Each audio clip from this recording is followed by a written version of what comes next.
Lodge in Ormskirk to catch up with the extraordinary restoration story of Mark Horton and his wife Sheena. The restoration project took Mark 2 years to complete, and it nearly cost him everything. Well, chest pains all weekend, but it's stressful. Many things are stressful, you know. Halfway into the project, he had a massive heart attack. Within a couple of days, I would have been dead. There's no two ways about it. But he refused to be defeated and battled on to achieve his ambition of creating his dream home. God, look at that! You've gone for it. This time I uncover more fascinating history surrounding buildings like the Bath Lodge. Would there have been a bath in our building, do you think? There could well have been.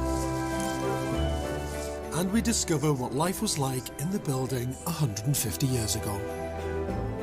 That is a real find. But what I really want to know is, has Mark slowed down enough to enjoy his dream home? Ormskirk, Lancashire. This is where I first met Mark and his wife Sheena in August 2008. They'd been bowled over by the Gothic revival charm of this 18th century Grade 2 star listed folly, which they bought for £290,000. They dreamed of converting it into a large family home.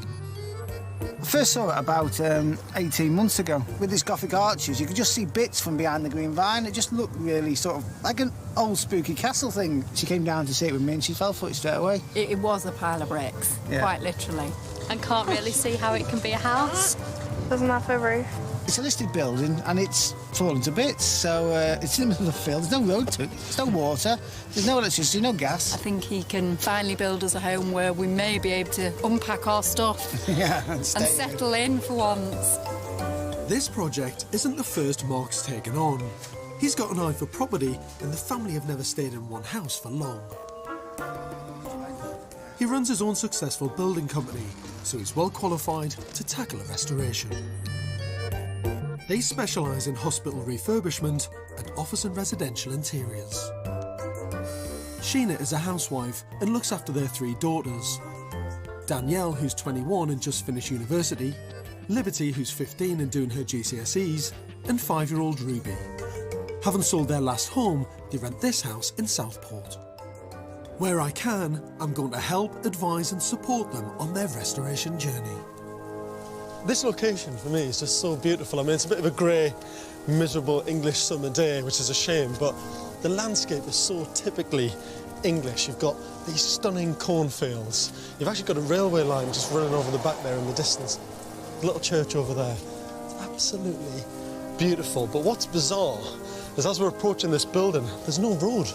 So I'm having to walk through the cornfields to get there. That's fantastic. Absolutely stunning.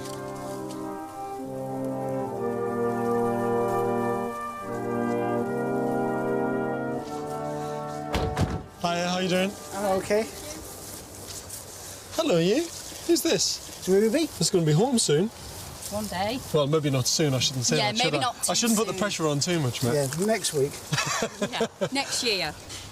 What did you think when you found out that he'd bought it? Mark's always wanted to build his own house to live in. Even though he's always done sort of restoration work, nothing to this extent. So in a way, this is his dream. I think that's what's making it exciting. Oh, that's great. Yeah, that he's going to actually build something that we're going to live in. I'll make him an offer when he's finished it. Yeah. No, I'm joking. I'm joking. Yeah, no, don't, because knowing Mark, he'll move us on to the next project. We never know where we're going to be.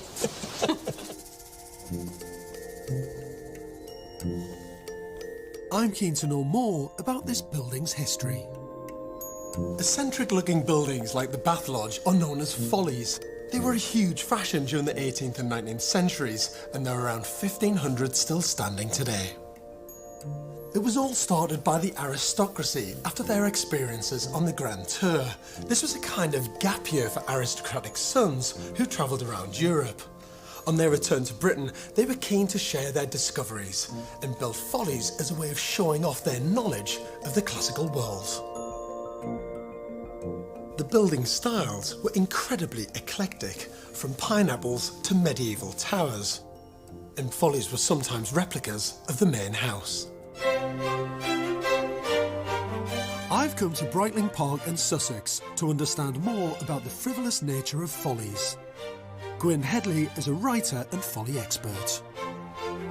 This was built for John Fuller, or Mad Jack Fuller, because he was a man who lived his life in a roaring way. Yeah. And this was built for him by Robert Smirke. Robert Smirke was a very prestigious architect. Robert Smirke designed the British Museum. Absolutely. So this was serious stuff. Designing follies like these were a chance for architects to hone their craft. With its Doric columns and classical proportions, this building is an exercise in architectural harmony. These columns just perfectly frame the views, don't they? It just is architecture and landscape perfectly combined, isn't it? This neoclassical concoction is just one of 6 follies that were built on Mad Jack's estate. Some of them for weird and wonderful reasons. Mad Jack boasted to his friends that he could see the spire of Dallington Church from his dining room. And some of his neighbours, who knew the land just as well, if not better than he did, said, "We don't think so, Mr. Fuller. We don't believe you can." He said, "I wager I can." He came down in the morning, threw open the curtains, looked over the hills. No spire, no Dallington Church. He was going to lose the wager. Oh, whoops. So that day, he ordered it to be built. Have a look at that. That's it. That's it. He built that. He built that and pretended that that was Dallington Church. That was built in a day to win a bet. Absolutely bonkers. Mad Jack. But brilliant. Yeah. Ironically, this folly probably cost more to build than he gained by winning the bet. Mad Jack Fuller loved folly so much, he even wanted to be buried in one. How about That that? is amazing. If you're going to be buried, Absolutely amazing. make it a pyramid. The mausoleum of Mad Jack Fuller. Yep. It's probably one of the most surreal things that I've seen an Egyptian pyramid alongside your quintessential English church. Full of Christian burials, and here we have a Ptolemaic interment. It's madness. Hence, Mad Mad Jack Fuller. I mean, you know, it's all in the name, really. As far as follies go, Bath Lodge is certainly a statement on the landscape. But I'm intrigued to know if it ever had a practical use. It's one of the things, isn't it? You see a building like this, all nice and idyllic in the countryside, and people fall in love with it, but you don't realise there's no infrastructure there. There's no services. There's nothing. You're mad, aren't you? Yeah, probably. How did you come across it? I was having a bacon butty and I saw it in a free paper. You're joking. Nah. So I've just got a feeling that it's going to be where I'm going to finish my days off, you know. I'm not going to do another one. It might finish you off, mate. That's the worrying thing. I'm going to be in the foundations, either me or the wife, one of us. From what I've been told, no one is 100% sure why the lodge was built. The building footprint is 1,300 square feet and the exterior is Grade 2 star listed. Archaeological plans show the inside of the building has been continually changed. In the 19th century it was converted into residential use and was divided into 4 rooms upstairs and 4 rooms downstairs. With the building in danger of collapsing, Mark has planning permission to keep and restore the exterior, but he can completely redevelop the interior. That wall's going to be gone. Yeah. Walk up the stairs, return back on yourself, Yeah. and then directly here there's going to be a little oak library, and then this will be open right the way up to the roof space with skylights in. And how many bedrooms? Just one bedroom, that's going to be. Just one? Just one bedroom. So what, you're doing an extension or something? A little bit of a one on the back. A little one? Yeah, and everything, the kids are going out there, so that'll be very modern, and this will be quite traditional in this bit. Mark plans to strip the original layout of small rooms into a 1-bedroom house for him and his wife. The bedroom will occupy all the first floor, and downstairs there'll be a living room and double-height dining area by the staircase. Outside, existing foundations show originally there was a cobbled courtyard and farm buildings around an L-shaped wall. Mark plans to use these foundations to create a new fully enclosed courtyard by adding an additional wall. This courtyard extension is massive, 3,500 square feet, housing 3 big bedrooms, 1 for each daughter, a kitchen diner, a utility and a games room that all look onto a central fountain. So it's an impressive modern extension attached to the back of the folly. I think this is brilliant. I absolutely love it. And I think he's great as well. I think he's got loads of energy, loads of enthusiasm and a lot of passion for the building, which counts for everything. The thing that I'm just intrigued about is what the new extension's going to look like, though, because it's massive. I mean, 17 metres out from the back of the old building is a huge extension to do on something like this. And I'm not quite clear in my mind what it's just going to look like, but hopefully it'll be brilliant. The foundations are going in, but I'm concerned the boggy terrain will prove a challenge. Hi, Mark. Hi, George. How you doing, mate? You all right? I'm all right, yeah. How's it going? OK. Good. Great. You going to give us a day's work? Do you pay well? No. Right, I'm going, sod it. Being a building contractor, Mark has the confidence to dive straight in. But even as they start to lay the foundations, the problems of a remote site like this are beginning to surface. All around here, the land's really flat, and the natural water table, which is the amount of groundwater, is so high. So if you dig a hole just a foot down, you hit water. And that's a tricky thing when you're building here. So as soon as you put a trench in, all the water's coming back up. And you don't want water in there when there's that much concrete. So just 2 weeks into the project, even an experienced builder like Mark is finding that restoration can be a challenge. If you haven't got a decent road, you haven't got electricity, you haven't got power, you haven't got all those things, it's a nightmare. And it adds thousands of pounds to the build and means that it's much more harder work. But builder Mark is taking it all in his stride. The finance is in place to supply the utilities. Mark's drilling a £6,000 borehole to find spring water and installing 280 metres of armoured cabling to get electricity to the site. But the conservation side could be a bigger challenge. Conservation officers have different opinions for different buildings in different areas. Because some of them quite easily could have come along to you and said, you know what, we want the extension to be traditional, we want you to match the brick, we want you to look like an exact replica that it's been there for the last 300 years. Well, that's what I wanted to do. But they don't want us to do that. They want us to give it a modern twist at the back. But I'm still arguing that. While Mark is wrestling with the building's restoration, I'm still struggling to find out more about its past. The estate papers for the Bath Lodge were lost in the 1920s, so the exact purpose of the building and when it was built remain a mystery. The fact that it's a Gothic revival building suggests that it could have been built sometime around the 1740s, but we don't really know. What we do know is that around the 18th century, there was a bathing complex at nearby Bath Farm, just a short distance away. This recently restored folly in Warwickshire is one of the few remaining Georgian bathhouses in the UK. I'm here with landscape historian Dr. Claire Hickman. So come on in. Oh, I know, that's it's pretty beautiful. special, isn't it? Look at that ceiling. That's shell mad, isn't it? Yeah. This would have been a room used for sort of dining in, probably, to meet people, to have breakfast, maybe have tea in the afternoon, have that lovely view out of there. But also, it would have been used for changing. Down this way is where it gets really exciting.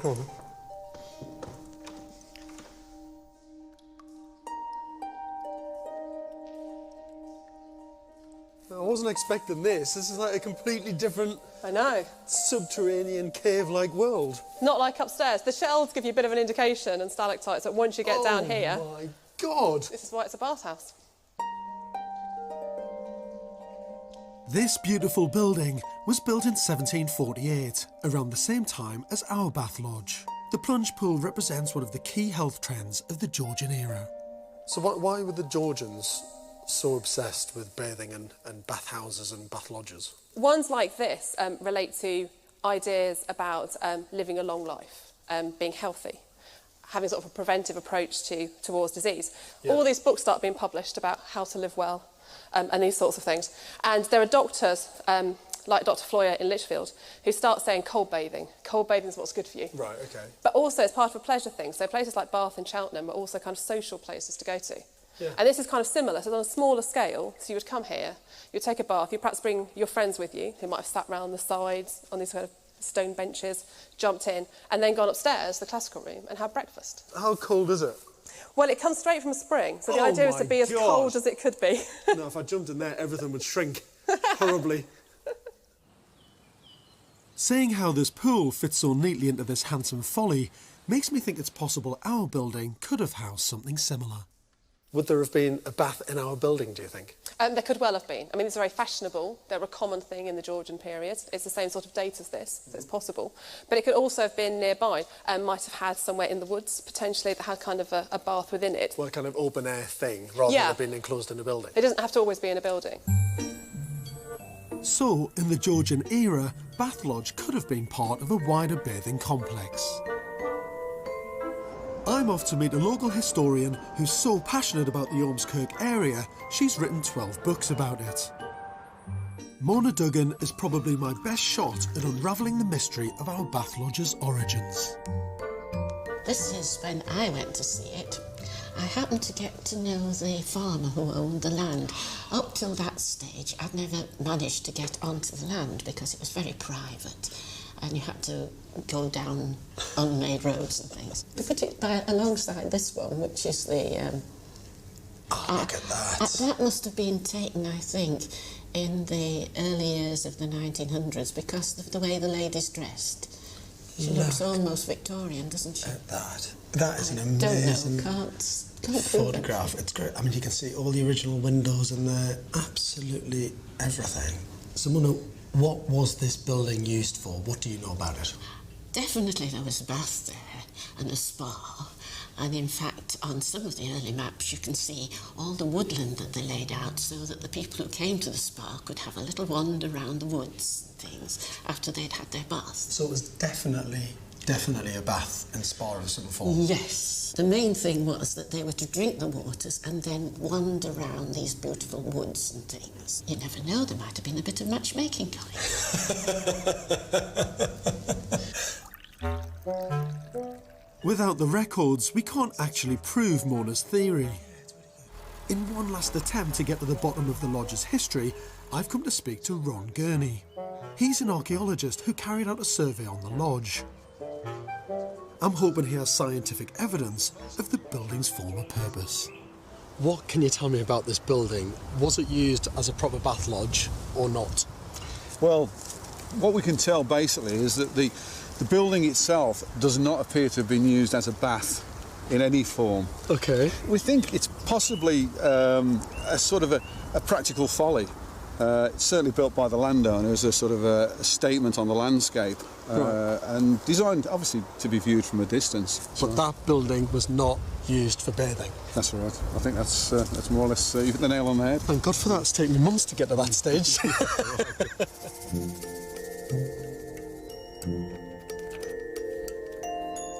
So it seems that everyone was right, because this building had so many different uses over its lifetime. Although we can't confirm the exact year the Bath Lodge was built, we do know it started its life as a folly. It never had a plunge pool, but was loosely connected to the health spa at nearby Bath Farm. In the 19th century, it was converted into a hunting lodge, surrounded by woodland. After World War II, it was left to rot until its current custodian, Mark, came along. While the history of the lodge is becoming clearer, its future is not so certain. 2 months into the build, personal troubles have struck the family. Mark's wife is ill and is in hospital. And if that wasn't bad enough, Mark is now under enormous financial pressure. The bank has pulled the loan. Just how tricky has it been with the banks? Because since your credit crunch... I mean, for example, on Monday they were down, the bank was down and everything was happy and they sent back the paperwork for and everything was okay. And by Friday, after the bank had been took over, they changed the lending completely. So even though they'd agreed it in principle, they took it back 4 days later. In order to keep the build going, Mark's using the family savings and credit cards. On top of Sheena's illness, it's a huge burden. Well, chest pains all weekend, but it's stressful. Money things are stressful, you know, and I didn't think I'd have to worry about it. But I mean, at the end of the day, if it takes a bit longer and a bit of stress involved in it, it's part of it, innit? Mark's running 2 businesses, the restoration project, and with his wife in hospital, he's looking after his 3 daughters. Suddenly, it all comes crashing down. In October 2008, Mark gets rushed to hospital with a massive heart attack. I've come to see him recuperating at home. How did it make you feel knowing that you were just a couple of days from death? At the time, I just didn't... I know it sounds, but I didn't think about it. I had so much going on in my head anyway, with other things. It's only afterwards that you come around and you think... You start to realise then how fragile your life is, you know, how easy it's taken away from you. But within a couple of days, I would have been dead. There's no two ways about it. I've just got to realise that I've got to start slowing down, basically. Eating less bacon butties, drinking less, a bit more exercise, you know. But do you think you can take your foot off the pedal now? I am really struggling because the business doesn't really let you. I've come from a council estate or whatever, but you have this in the back of your head that you don't ever... Not there's anything wrong with the council estate, but whatever you make, it never... I don't think it ever really feels like it's yours. So you have to work a bit harder to keep that, you know? And always have that nest egg to stop it so your kids can always have a better chance than what you did. I'm struck by Mark's drive and passion. Despite all of his problems, all he's concerned about is getting the job done. He's fallen in love with the Bath Lodge. He adores that building. He even said in that conversation, you know, he looks around to his missus and says, if I don't make it out of this hospital, finish the Bath Lodge. Because I've done it for you and I've done it for the kids. That's huge. You know, emotionally, that is amazing for him to take all the risks and the pressures that he does in life, just so his wife and his kids have got a beautiful place called home. And I'm just happy that he's around now to finish it.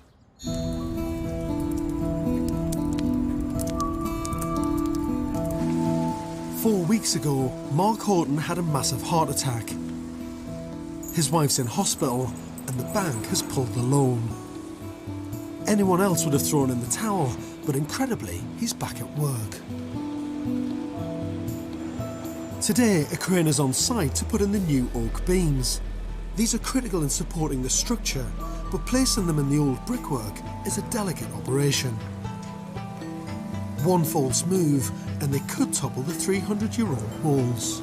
Inside, what we've had to do is build a complete new concrete block structure, like another house within the house, to support the whole of the outer skin, because it's in such a bad way. That's all tied in now with anchor bolts. And that should keep most of the building together as a structure. That's why we've had to come up from the inside, and now we're taking the roof off, because there's something there to hold the two gables up. I'm surprised no one from the Conservation Office or the Council has turned up for such a crucial day on the project. Not seen any planners, I've not seen anything from the Council. They've all left me alone.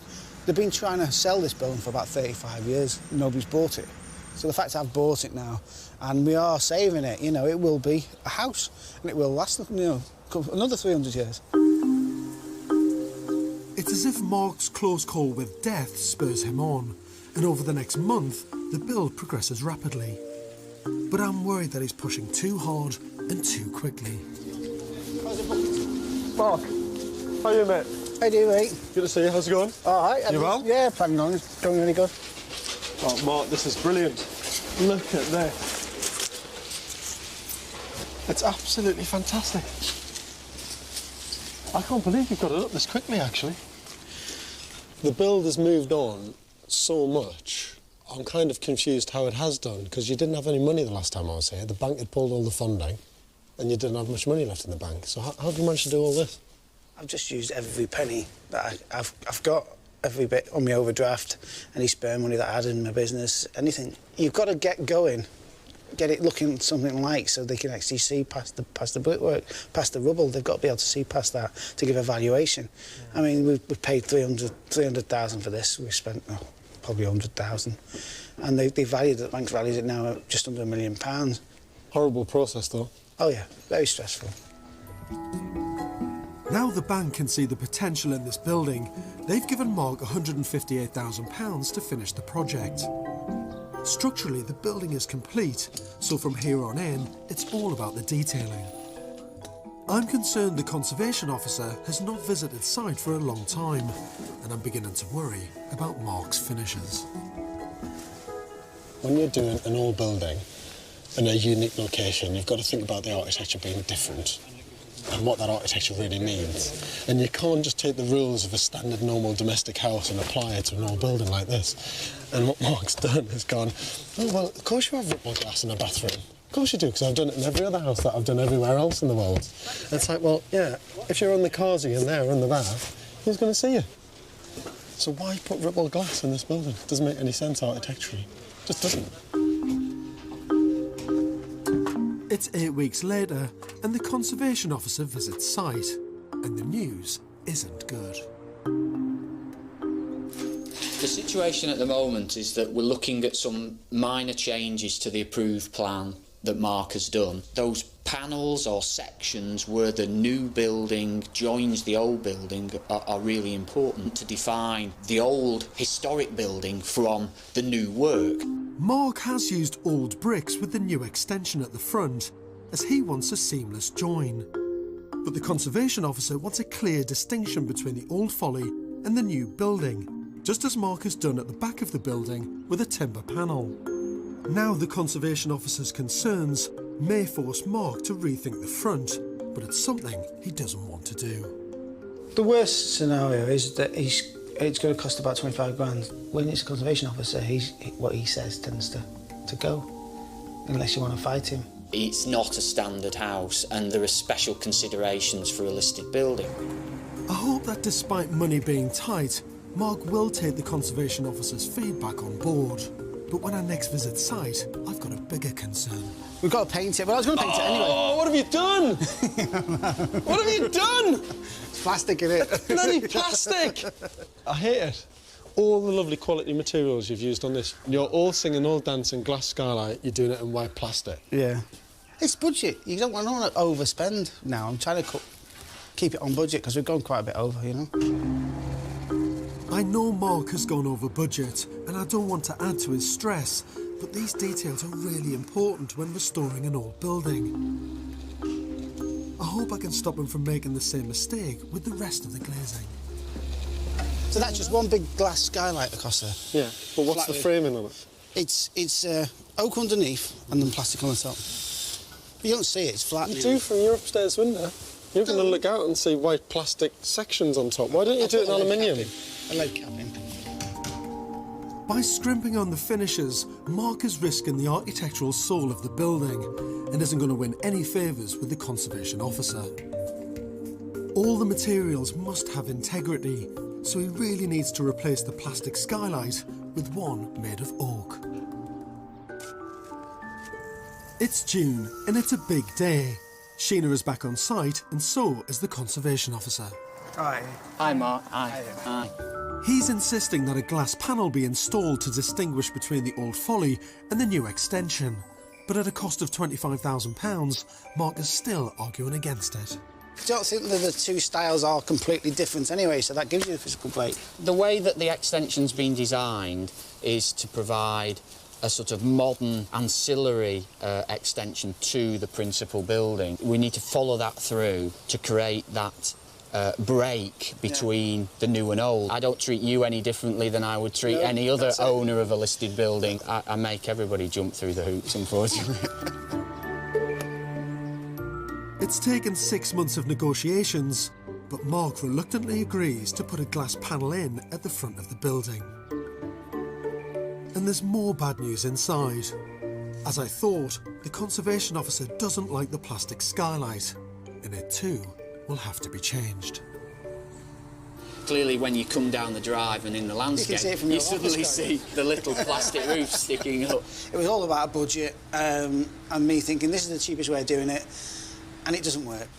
This is what George did. As you can see, he put less of an angle on, and this one works.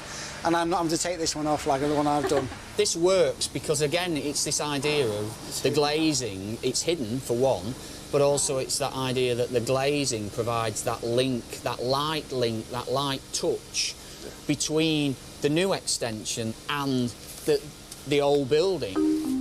When you take on an old building, you're a custodian for future generations. And Mark now realises there can be no shortcuts when it comes to restoring our architectural heritage. Not everybody gets everything right. Doesn't matter how clever you are, or how clever you think you are, how smart you think you are, whatever.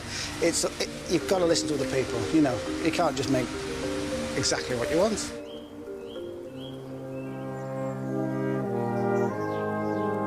In August 2008, when I first came to this majestic but sad and forgotten building, I had to walk through a field to get to it. But in just over a year, it now has its own grand drive. I mean, it's still got the porta cabin here and sheds here and skips here and everything else, so it must have just moved in. But the building looks absolutely brilliant. When Mark began the restoration of the bath lodge, it had no roof and the walls and floors had completely fallen in. He's turned a derelict 18th century folly into a modern family home. You're still alive, mate. You're still here. Yeah, still here, mate. You haven't dropped. Nice to see you again, mate. All in? Settled? Yeah, Have yeah, you just got in? 4 Just days, got in. yeah. 4 days. Yeah, we just finished putting stuff away Yeah. yesterday, I think. Hello, you. Someone's looking very pretty over there. Princesses live in castles, you see. That looks great. Look at it.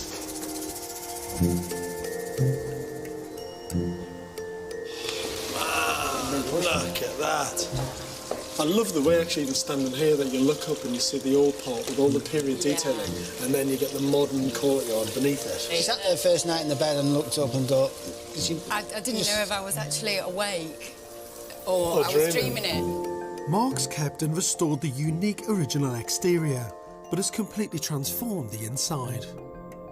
I mean, this is the line of the old part. Yeah. That's it, yeah. You cross that line, and you're in a different world. Oh, man. Look at that space. Even through the exposed timbers at the very top, just that lovely, rich timber effect of the old building. On the ground floor, the original small rooms have been demolished to create a comfortable dining area and living room. This is my lounge. Looks like it's been here for 300 years, doesn't it? Look at it, all the detail on the ceiling and everything.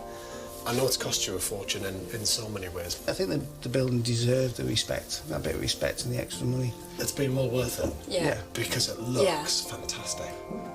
Mark has installed a new staircase, demolished the 4 small rooms, and created a spacious master bedroom. Sheena has imposed her own unique style to the interior design. It's super glam. The heart and soul of this decadent building has been indulged once again. Oh, look at that. You've gone for it. I have. In a huge way. God, look at the ceiling. Yeah. When you go away to a nice posh country house hotel for the weekend, I said I'll give you that every night of your life. So that's what we've done for her.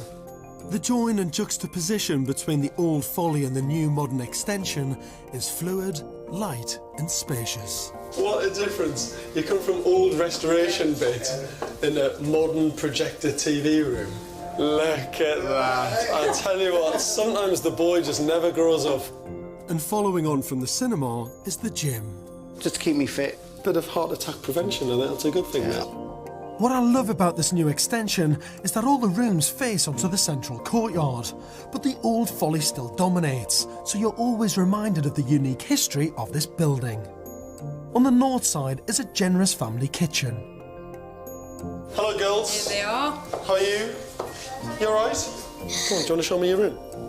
Come on. And all the girls' bedrooms around the courtyard are fitting for modern 21st century princesses.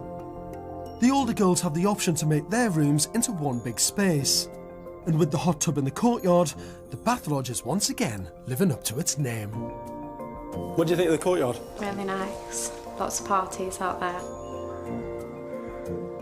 Although Mark still has to change the skylight and put in the glass panel at the front, he has at last built his family dream home. But it remains to be seen whether workaholic Mark is able to settle down. Stop it! You're not doing another one. No way. We're not having him do another one, are we, girls? No, we want him to enjoy it with us. Exactly.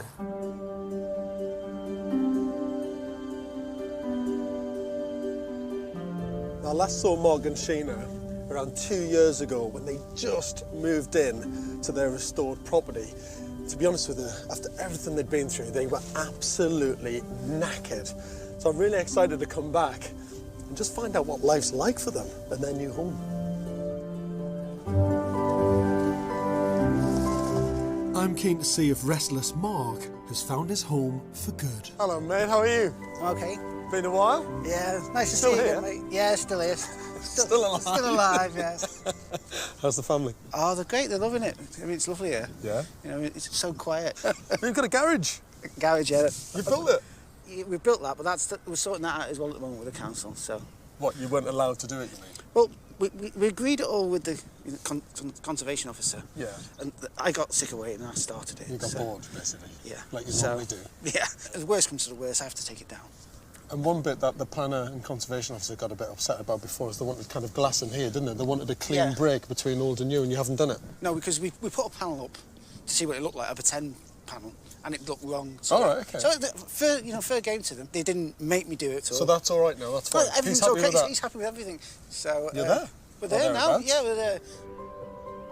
When he first started the project, Mark was inspired to build a new extension after the discovery of the old foundations of an original courtyard. And one of the key aspects of this build is how the old and new come together. When I last came, the extension had only just been finished. I'm intrigued to see how the new modern materials have weathered over time. That looks great. This is what I love about this house as well, you know. You walk straight through the front door, tiny, tiny little strip of hallway, and you're outside again. Outside to outside straight away. That looks fantastic. Really weathered well. And it's working really nicely with the old building, isn't it? Just complements it. It's like, you feel like you're on holiday when you're out here.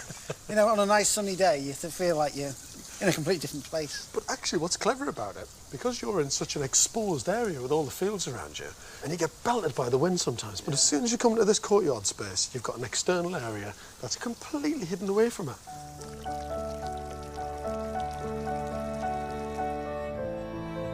Mark has now grown an ecological grass roof on the extension, which helps the building blend into the landscape. The natural roof can also act as insulation. It's like as if you picked up a bit of the field and just gone and put it on the roof. It's great seeing it from this position. Yeah. Lovely. You get all the beautiful landscape around, the railway line alongside as well. Really is lovely. Oh, what have you done? Bloody plastic! The last time I was here, Mark was under strict orders from the conservation officer to change the plastic skylight. And this looks so much better. Really lovely. Yeah. I mean, that is fantastic, actually. Yeah. Instead of having the white plastic on there, which jumped out like a sore thumb. Yeah. With these details addressed, the new extension is really coming into its own. And the heart of the home is the kitchen. We do tend to use this room a lot. I think that's how modern families are. The kitchen, everybody's around the kitchen, the settee, you watch the telly. And then we go off into the old fogies bit that way. In the old part of the building. That's it, yeah. Building with a split personality. And the oldies in the old bit, and the young ones in the new bit. Yeah.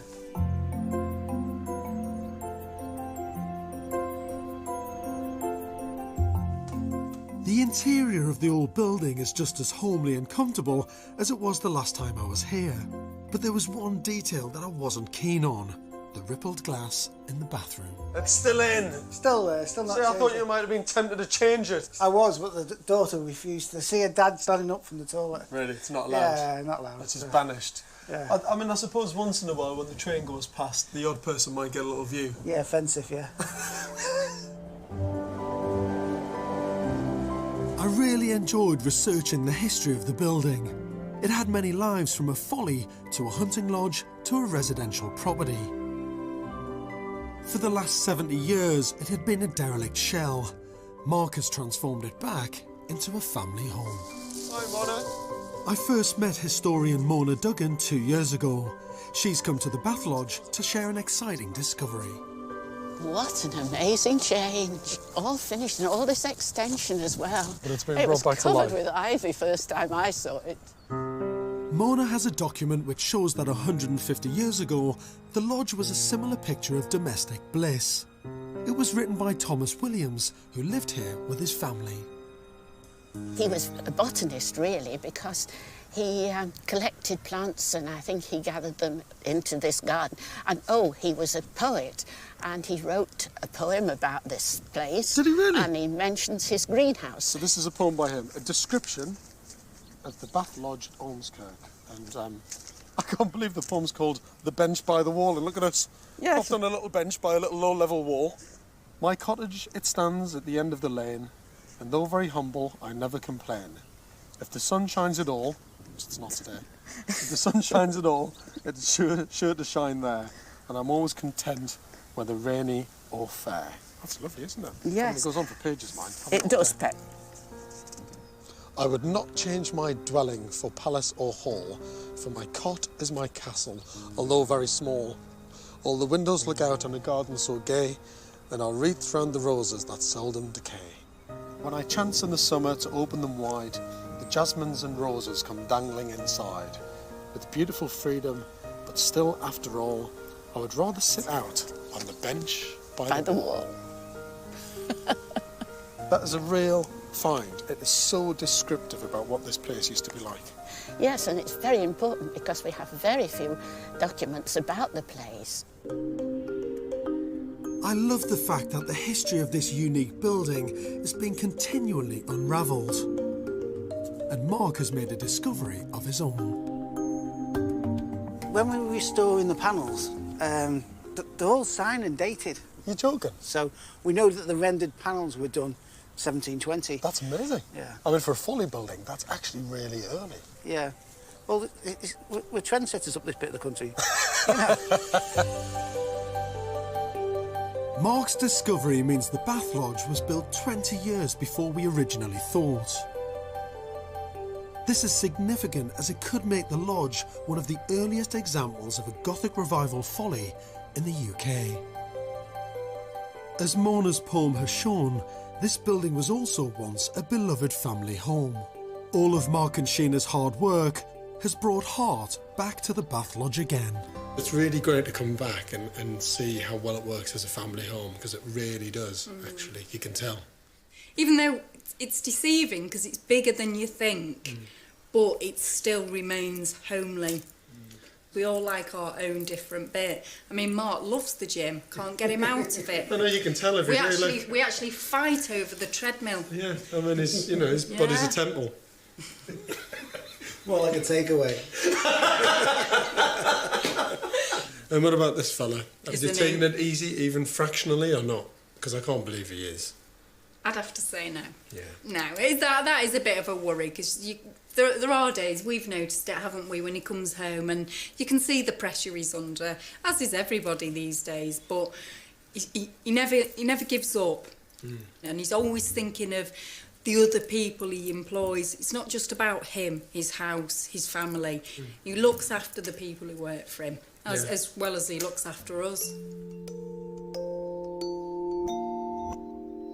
And in terms of the kind of journey of restoration, because it was, well, let's face it, it was tough to say the absolute least. Was it all worth it? If he asked me would I do it again, the answer would be no. If I could, without the health scares and you know, the problem side of it, then to end up with this would be a yes. This is home now.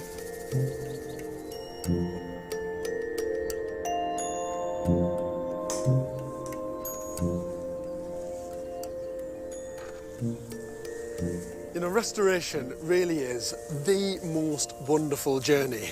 When Mark first bought this building, when I first came to see it all those years ago, it was nothing more than a wreck or a ruin in the middle of the landscape. We now know a little bit about what this building might have been used for. We know something about the people who lived here in the past. But what I love more than anything is the fact that Mark and Sheena have created the most unique and beautiful.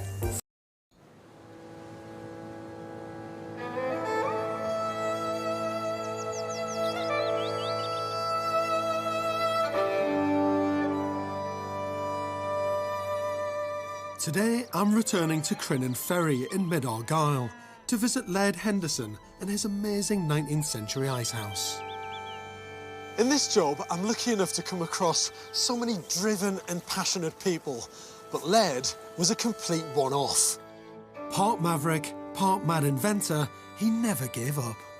What can they do at the end of the day? Lock me up if I don't pay the fine. They've got a good library inside, I believe. Against all the odds, he created something truly spectacular. It's absolutely beautiful, Ned. 2 years on, I'm back to find out what on earth he's been up to. I am still here. Those things, it's been a while. Come on, man. I'll be delving deeper into the history of the ice house and the part it played in bringing fresh Scottish salmon to the rest of the UK. The Crinan Canal opening at around the same time, off it would go to Glasgow, to London, wherever. And I'll be visiting one of England's great stately homes to find out what the upper classes were doing with their ice houses. So this entire structure was really built just to make ice cream. Yes. That's so indulgent. It's brilliant.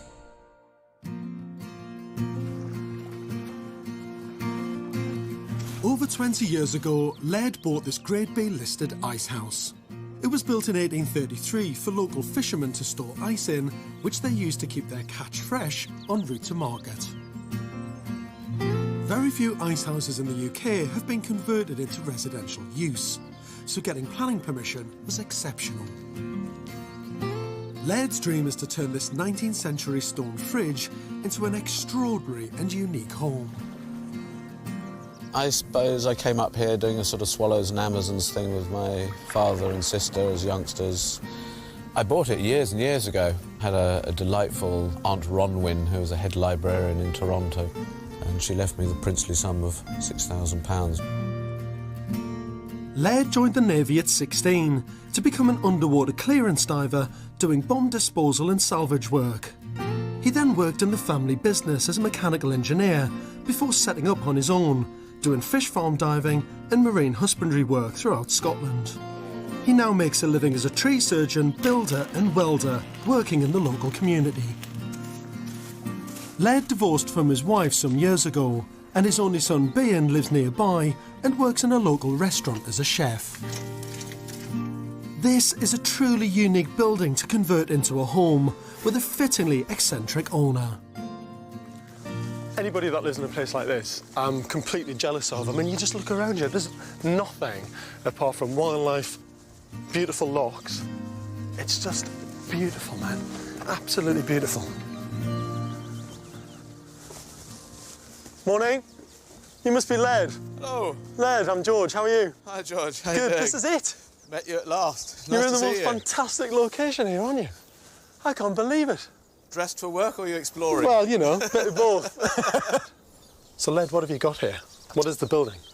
Well, it was originally built, it's obsolete now, but it was built originally in 1833 to store ice. An old ice house? It's an ice house. It looks like something like the Lord of the Rings burrowed into the landscape, doesn't it? It is, it's Hobbitland. The footprint of Laird's ice house is 475 square feet. It's a barrel-vaulted space built of rubble designed to keep the ice cool, so heavily insulated by 3-foot-thick walls and a turf roof.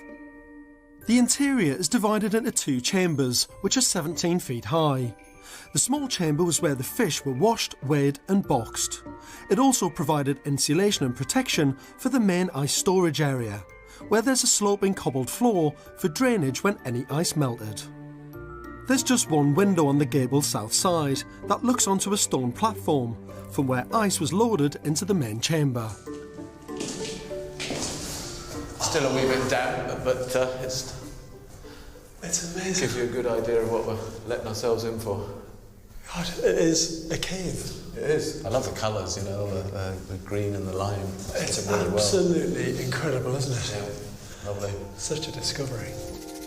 Laird is full of ideas for the future of his ice house. But an important part of restoration is understanding the building's past, and this is where I hope I can help.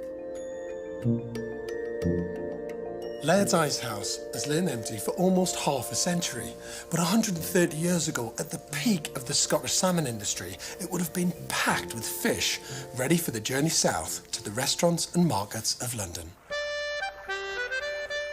Following disputes with East Coast river owners, in 1828 the government finally confirmed the rights of coastal fishermen to use fixed nets. This encouraged the spread of open coast fishing around Scotland, with several well-established fishing companies from the east coast moving over to exploit the salmon-rich shores of the west. But the key to this burgeoning new industry was the ice house, which stored the newly caught fish and an ice supply to keep it fresh en route to market. Fishing on the west coast was transformed into a booming industry.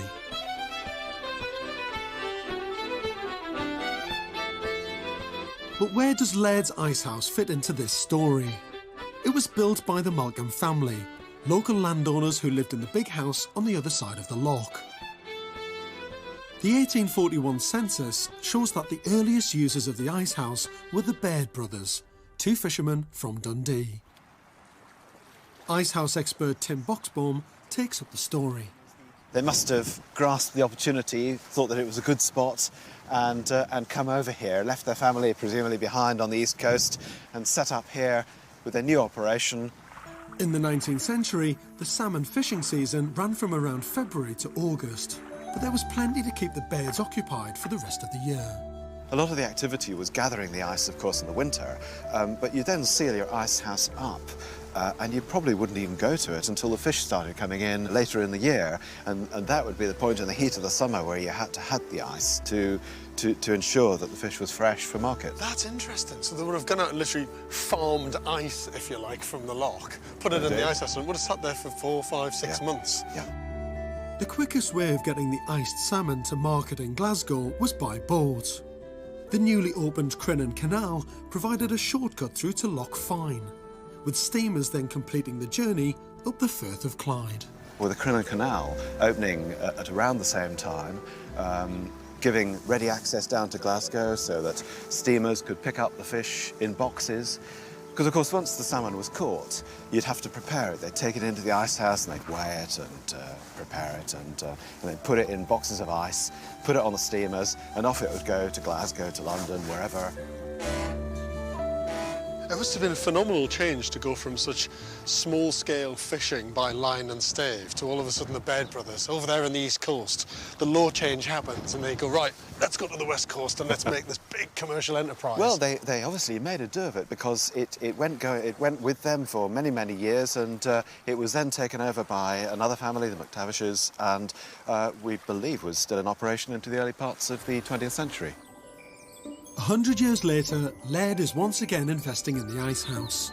He has a fixed budget of £100,000, which he got from his divorce settlement. With it, he plans to transform the ice house into a complete one-off architectural showpiece. On the ground floor, the smaller chamber will become a small kitchen diner. The main chamber will be a larger open-plan double-height living area with a small toilet. A curving staircase will lead up to a mezzanine floor with a glazed bathroom. The bedroom will occupy the entire small chamber. Laird plans to cut a doorway through the 3-foot-thick wall by the south gable window, so that the upstairs will connect to a glass extension he plans to build on the stone loading platform. With nowhere else to live and to save money on his very tight budget, Laird has got permission from his local council to temporarily live on site in a caravan. Caravan life, eh? Yeah. So this is it? Compact bijou, I believe the advert said. Home sweet home. Look at this. This is unbelievable. So you paid 20 quid? £25 worth of glass for the windows, and then the rest is salvaged corrugated iron. Laird, this is like unbelievable. It's lovely.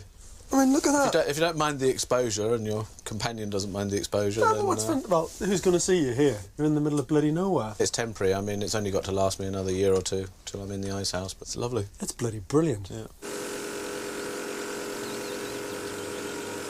I think for Laird to own a piece of industrial Scottish history like this is absolutely bloody fantastic. It's a hell of a challenge.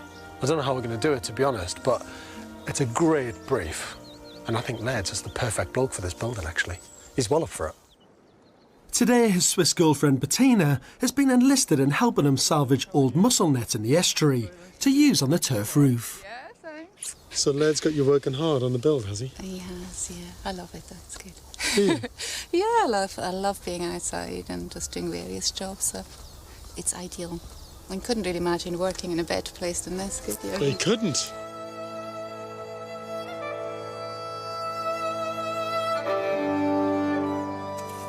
The first task on this project is to remove the massive 15 tonnes of earth sitting on top to expose the bare rock roof. Lead can then cut light wells into the rock and then waterproof with concrete and felt before putting back fresh soil and turf. Using his engineer expertise, he's come up with an ingenious idea to save his and Bettina's backs. Look at this. Medieval building technology, this is. It's medieval, mate. It works. Sweet as a nut. So we're stripping all this back. Yep. Then you're going to have to waterproof the whole roof. Tank it completely. Tank in it. Several layers. I mean, it's belt and braces. Then put the turf back on top. And then turf back on top. This thick insulating layer of earth was key to the original design of the ice house, ensuring that the precious ice inside stayed frozen for as long as possible.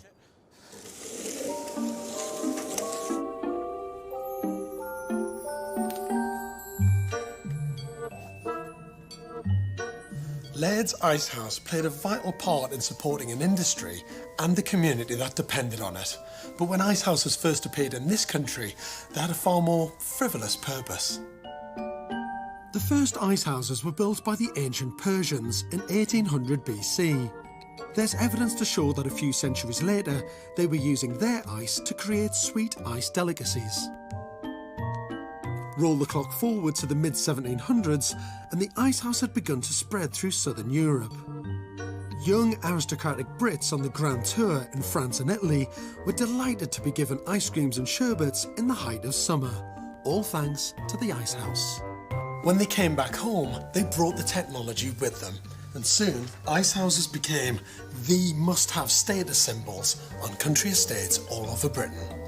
Between 1750 and 1875, 3,000 of them were built, with architects competing to come up with the most innovative designs.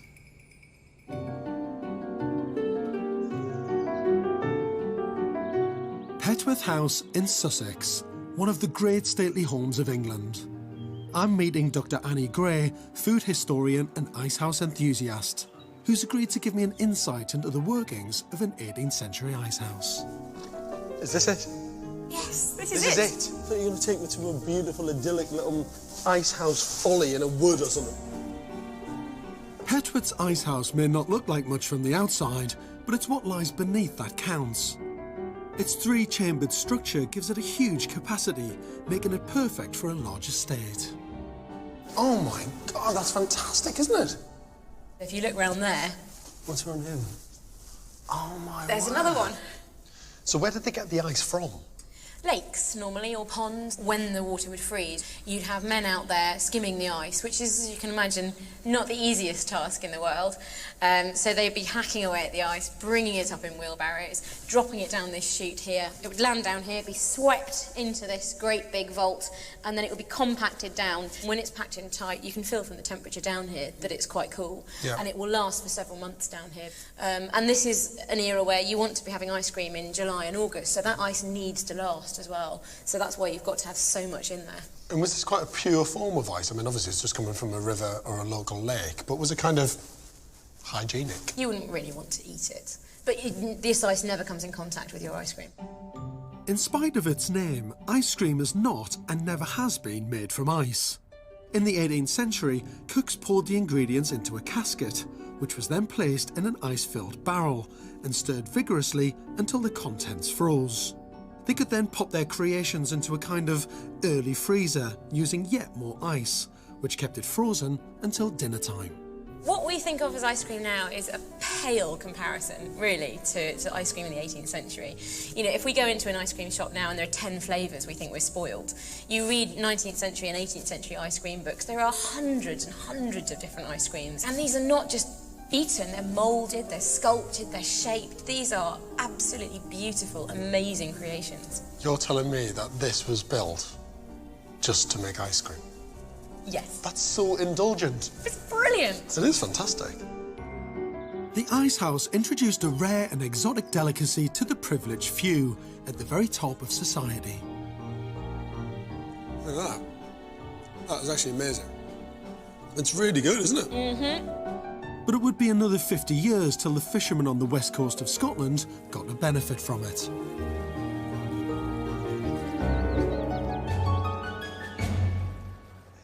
Laird's problem isn't keeping things cold, he's more concerned with making the icehouse warm enough to live in.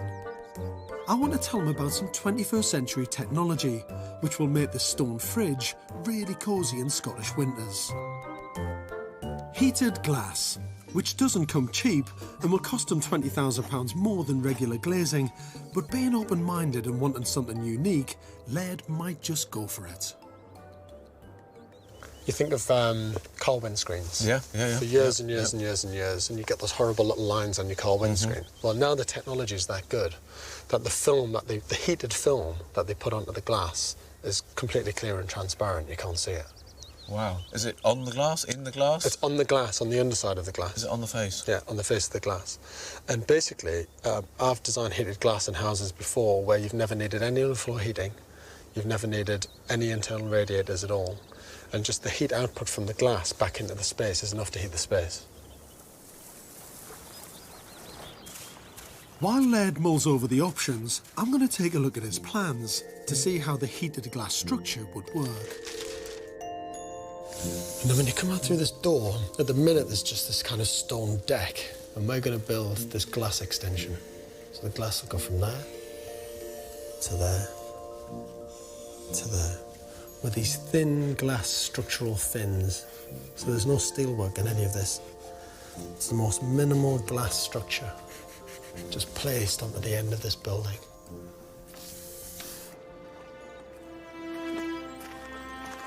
Living on a remote coastal hillock can have its drawbacks. There's no mains water, so Laird is tapping into an ancient spring. At the moment, what we're doing here is using blue clay, and it seems to be the most sort of inert sealant, if you like, for this job. There'll be a little bit of wash off it from it, but not a great deal. Hey, that's looking good, Bina. Looking good, matey. My father's always been there for me, but get to spend a bit more time with the old man and is getting to his middle of his years. But no, he passes on a lot of knowledge and information. So it'd be nice to be that knowledgeable one day.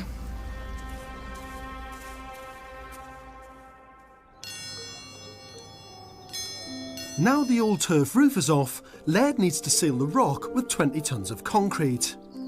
As ever, he has a clever solution to getting it up onto the roof with minimal effort. Morning. George, Laird, what the hell are you doing? What are you doing? Oh, this is defying gravity with concrete. the hovering and meditating wheelbarrow. Glad you've turned into some sort of Heath Robinson, Walter Mitty character. Oh, there's a hero. Heath Robinson. What a wonderful thing. The most convoluted way to boil an egg, isn't it? I've brought along some high-tech heated glass panels we discussed last time. Although expensive, they save on radiators and insulation. And the way it works is you've got basically a copper strip around the perimeter edge of each sheet of glass. Yep. The electricity heats up that copper strip. The copper strip then heats up the invisible coating. The heat is going through the metal oxide on the face of the glass and heating it up. But the end elevation of glass, which is the gable, the glass sitting here on the gable, across that entire length would give you more heat than you would ever need. I mean, they're talking about you might even be able to take some of the heat gain and recycle it for the internal space of the icehouse. A traditional glass extension will cost around £20,000, but if you want 21st century science, it will cost him double, and that's a massive 40% of his budget. It's a huge decision for Laird. The big decision is, are we going to go for a frameless heated system, or are we going to go for a more cost-effective and cheaper, but certainly less attractive aluminium frame system? I'd certainly like to avoid the framing. I mean, it was always my original concept, was to have this sort of Fox's Glacier Mint, almost invisible, sitting there that, you know, you can only spend it once. You only live once. This is very true. If you had to make a decision right now, what would it be? 40 odd grand frameless, 20 odd grand framed. I think Probably the frameless. Yes.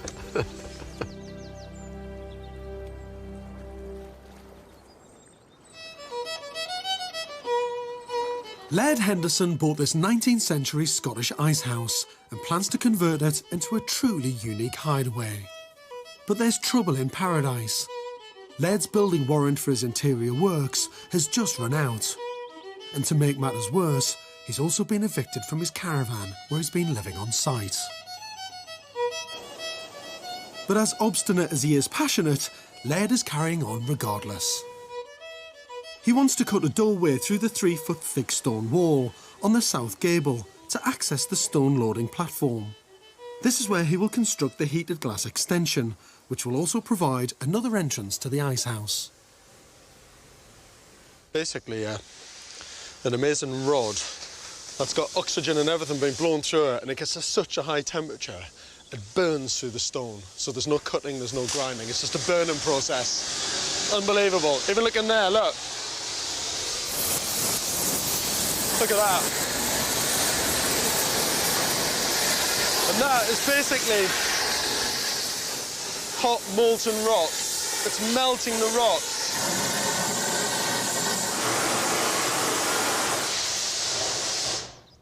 Brilliant. That's it, yeah? Look at this. Look. This is molten rock. Oh. Are we through? Yep. Just gone through that like a knife through butter. Bloody brilliant. Well, I think that deserves a cup of tea, don't you? Now we've reached daylight. You look like a bloody lunatic. Oh, you should see how I feel.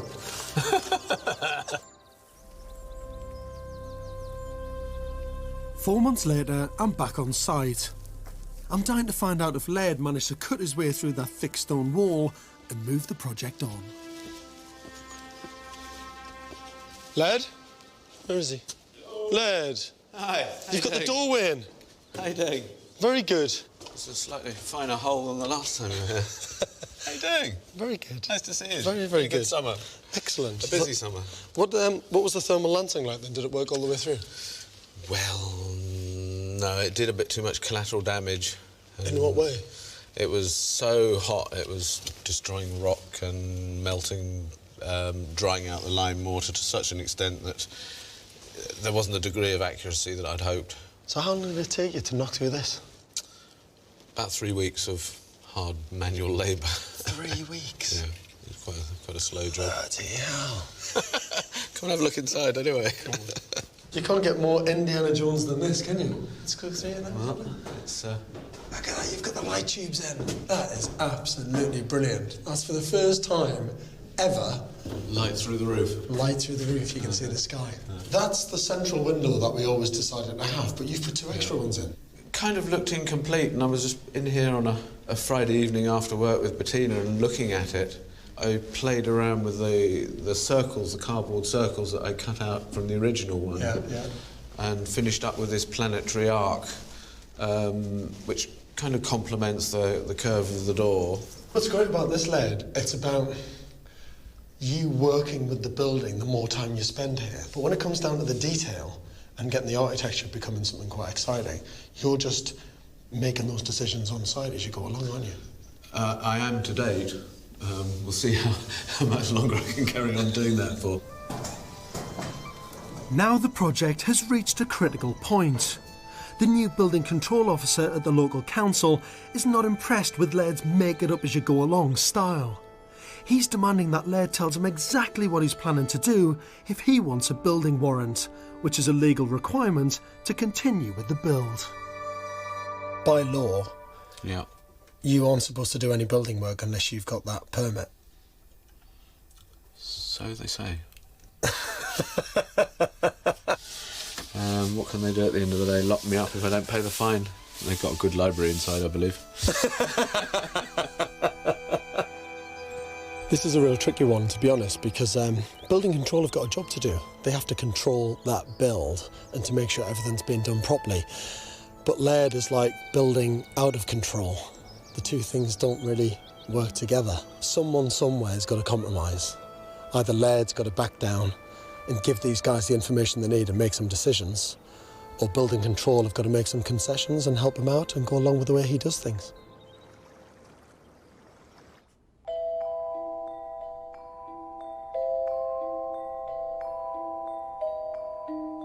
With building work at a standstill, I can go back to my research into the history of the ice house, to a time when ice and its benefits were finally becoming available to the general public.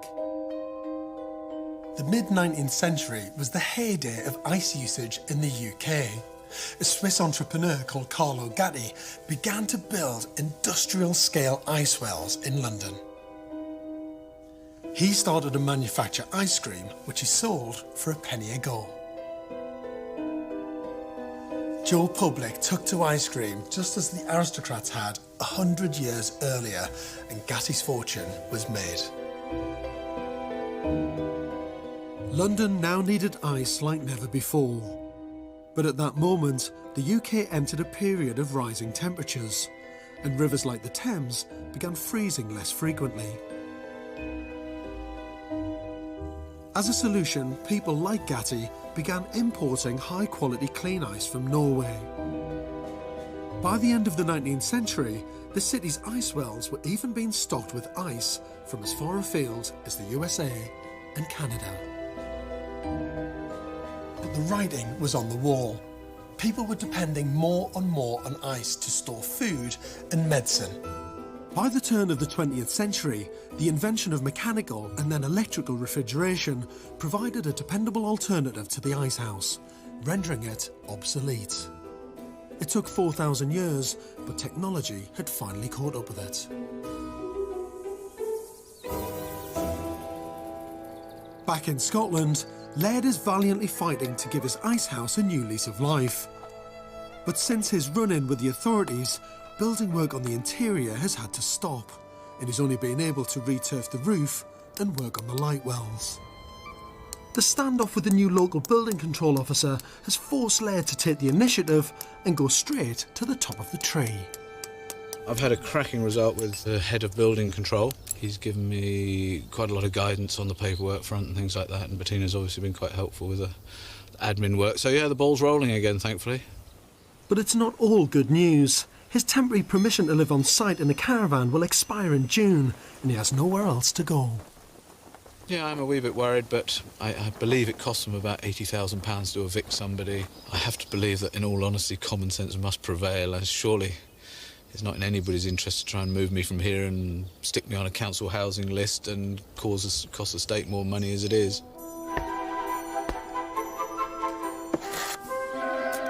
With a new building warrant and spring in the air, Laird is characteristically sidestepping the eviction notice and throwing his renewed energy back into the build.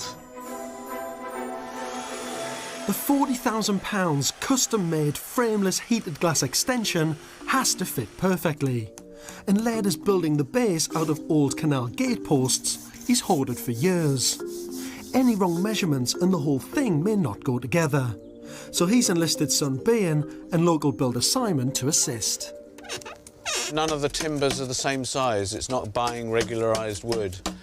All these are water-worn. They've been underwater 70 years. They've sat in my father's yard in Loch Ilpid for 20 years under a pile of compost. So it's a sort of suck-it-and-see experience.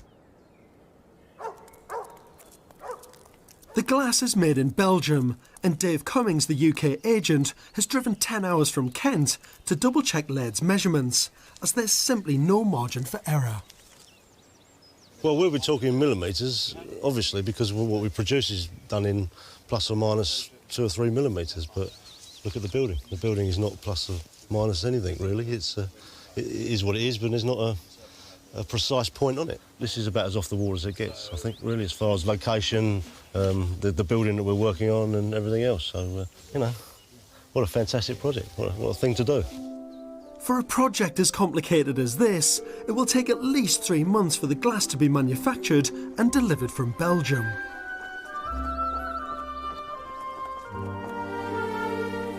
I'm keen to know if Laird's resolved the threat of eviction, and when I call up, there's good news. Hey, George, how are you doing? The good news is common sense has prevailed. They've allowed me to keep the caravan and everything here for the duration of the build. All right, matey, tally-ho. Bye. Bye. The glass panels are finally on their way. Almost half of Lead's budget is trundling up the M6. Lead was desperate to get the glass structure erected before the harsh Scottish winter.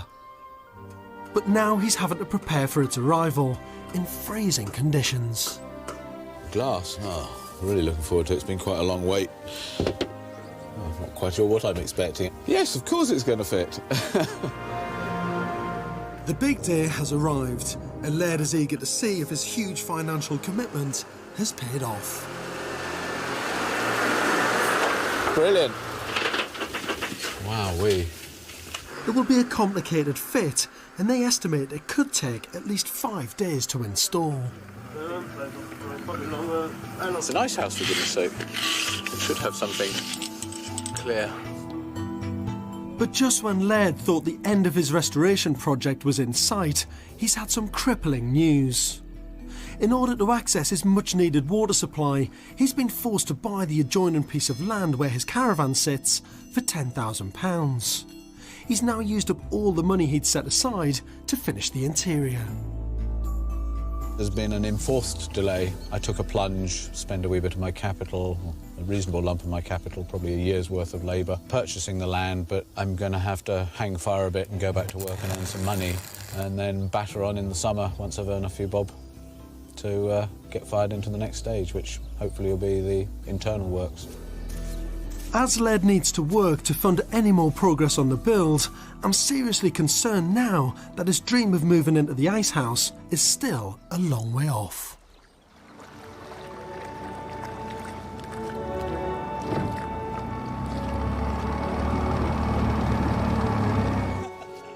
Arriving at the quay at Crinan Ferry, I can't wait to see the transformation. How's it look at that? Look. Look at that. Did you ever see anything like it? Oh my God. Isn't that exquisite? Oh my God.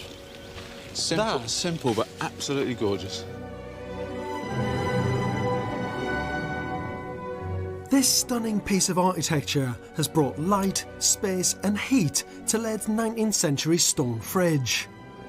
In fact, it's more like a modern glass sculpture than a traditional extension, in the seamless way it relates the stone of the ice house to the natural landscape surrounding it.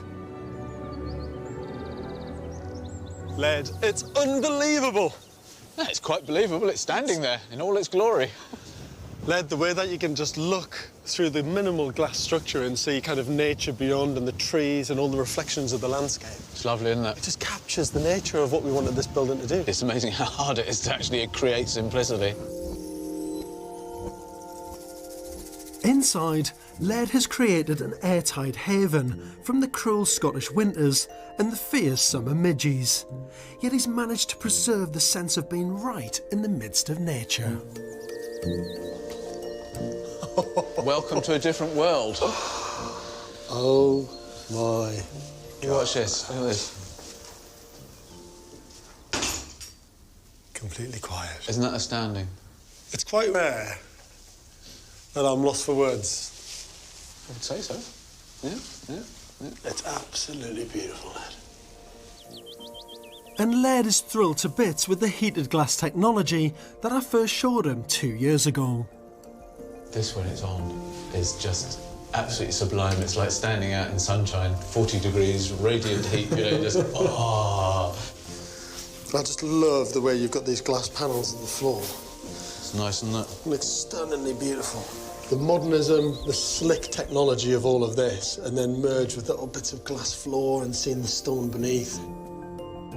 This sculpting of glass around sheer rock is typical of Laird's attitude of bringing nature and the building together.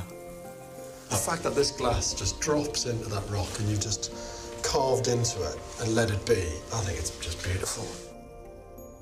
Scotland should be proud of this. Well, it should be proud of it. You've saved this building and it looks stunningly beautiful. For me, it's a kind of, it shows the way forward about what restoration should be about in the 21st century. So all done, Laird?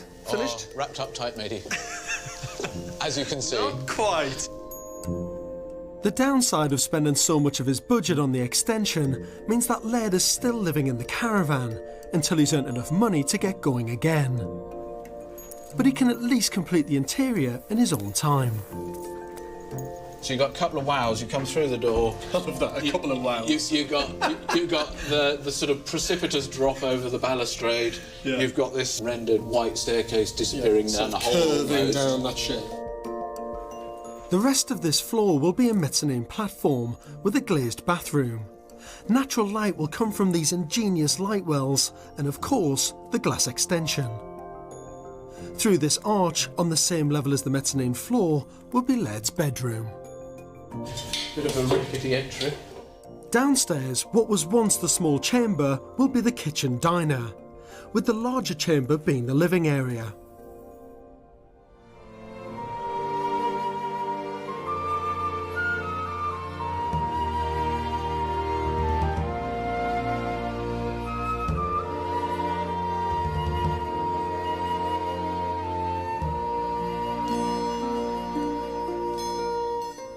Laird's girlfriend Bettina and son Bayan have joined me to mark this historic moment. Oh, that is. It's the best part of my job, this. I think it's us to you, Laird, for making this happen. It's been fun. Cheers. An amazing restoration project. Oh, thank you all, Cheers. guys. Fantastic. Cheers, my boy. Absolutely brilliant. Cheers, my lover. Wonderful. So I'll come back in 2.5 years' time and it'll all be finished, yeah? Don't rush.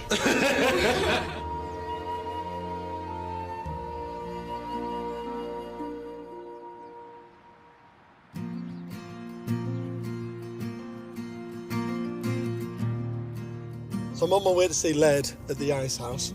2 years since I was last there. And obviously on my last visit he hadn't moved in, he was still in the caravan, and there's still a massive amount of work to do. Let's see if things have changed. It's wonderful to be back in this part of the world, and I can't wait to see how Laird's enjoying life in his new home, surrounded by so much natural beauty.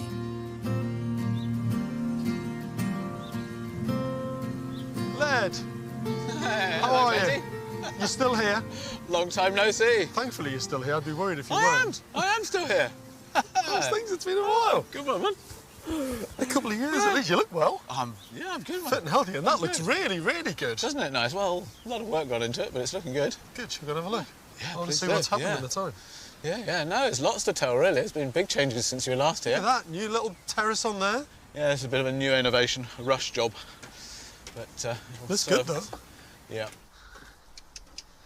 Hello, you. There you are. Millie's still going. You're still around, which is Yeah, great. just getting grey like the rest of us. Oh, and this looks amazing as ever. Yeah. It's still as beautiful, if not better, than the day it was built, really. Absolutely loving it. I think it is. It's actually dried out and become an even nicer space for it. It's really lovely, actually. Yeah. Inside and outside, but yeah, neither in Constantly both. finding yourself itching to go out and take the dog for a walk because it looks so lovely. And you open the door and think, maybe not. I'll just stay inside where it's lovely and warm and just look at it. It's a difficult room to leave, to be honest. And again, it comes into its own in bad weather as well because it is still an absolute luxury. 2 years ago, Laird's vision of a modernist cave-like interior was still just a dream. The question is, has it become a reality? And what about the inside? How's that all come along? Because obviously it was very unfinished before. It's even more unfinished and it's now full of what used to be in my shed that was outside. It ain't quite where I thought it was going to be 2 years later. No, it's been a busy couple of years nonetheless. No, my energies have been elsewhere. Why?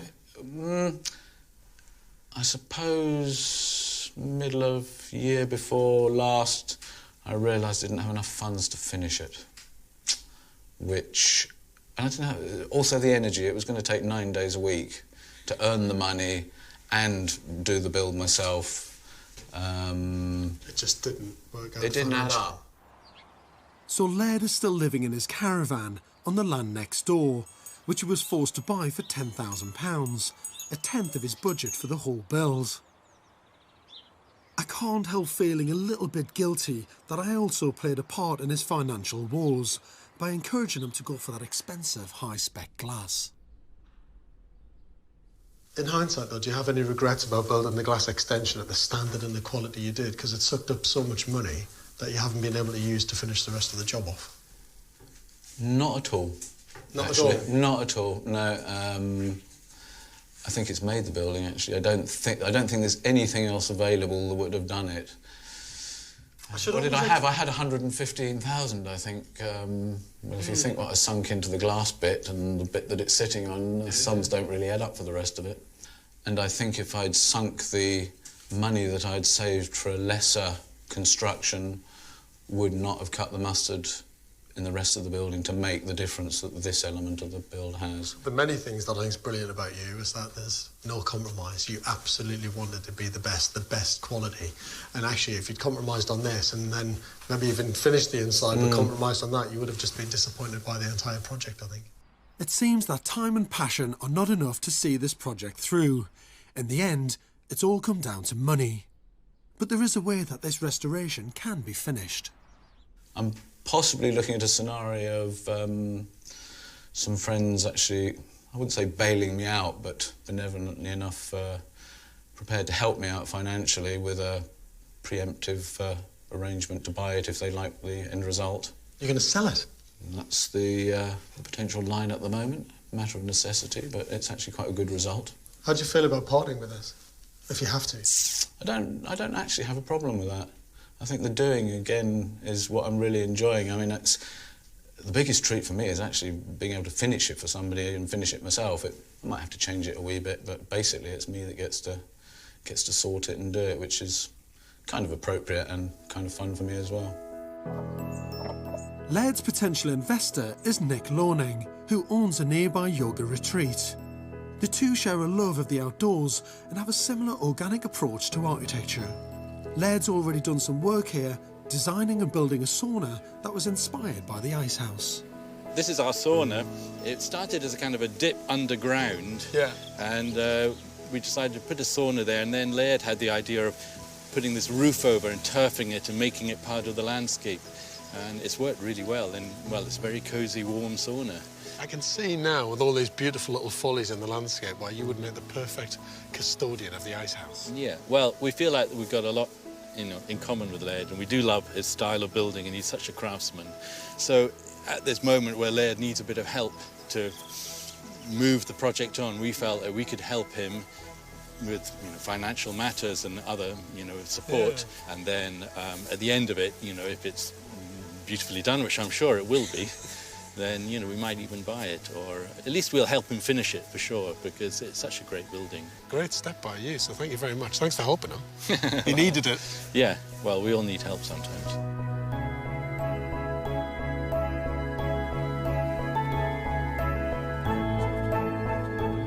So with a little help from his friends, it looks like Laird has found a happy ending for his ice house after all.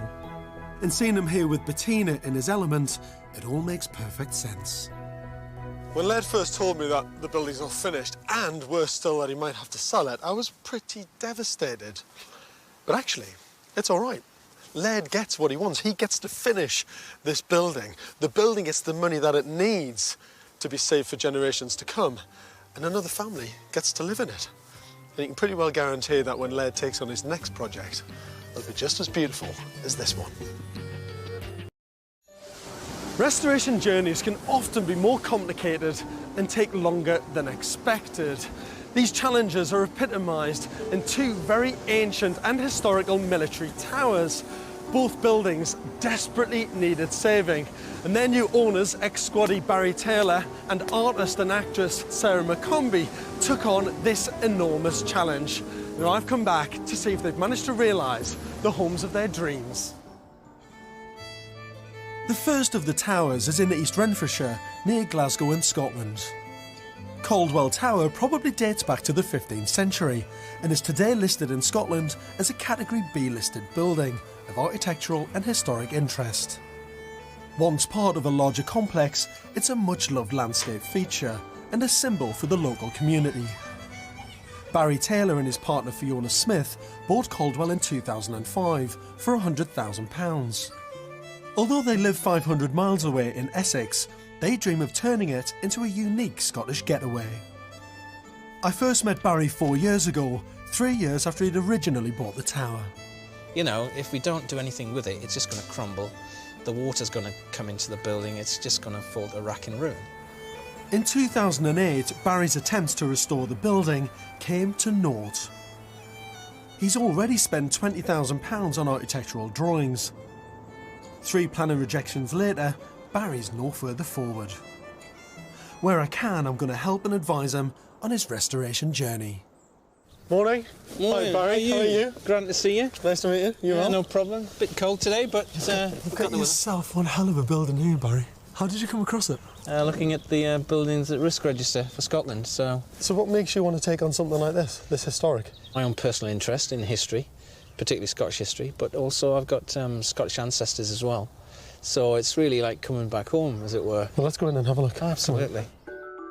Caldwell is a 3-storey, 40-foot-tall fortified tower with a footprint of 500 square feet. The ground floor has an arched or vaulted stone ceiling and is not connected to the floors above.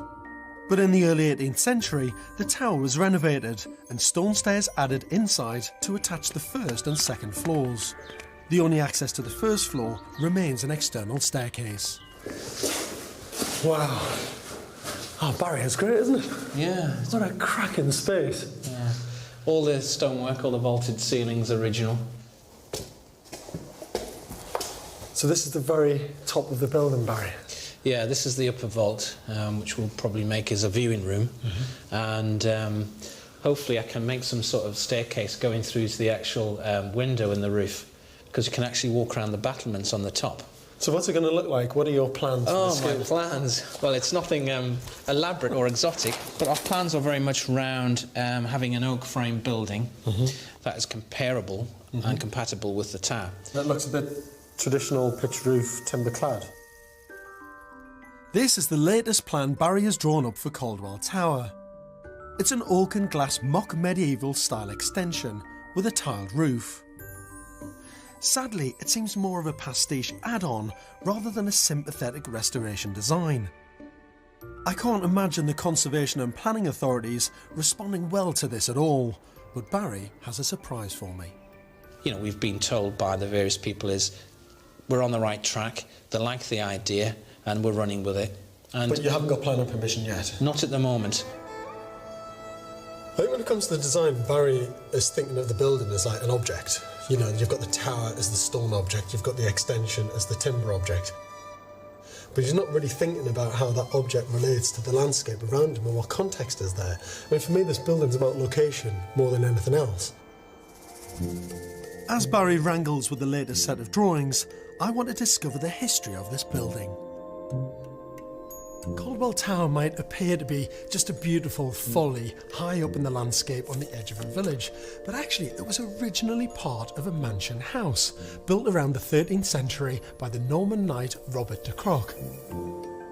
Caldwell Tower's crenellations, gun loops and arrow slots all suggest the defensive capabilities of the original tower. The Muir family took over the estate in 1294 and kept it all the way through to 1666, when the 12th Laird, William, joined the revolt against Charles II's English forces. Caldwell was then given over to the celebrated English soldier General Dale as a prize for his military prowess. Ironically, just 24 years later, the tower was returned to the Muir family, and it remained derelict until the 18th century, when a later William Muir restored it as a sign of his family's influential heritage.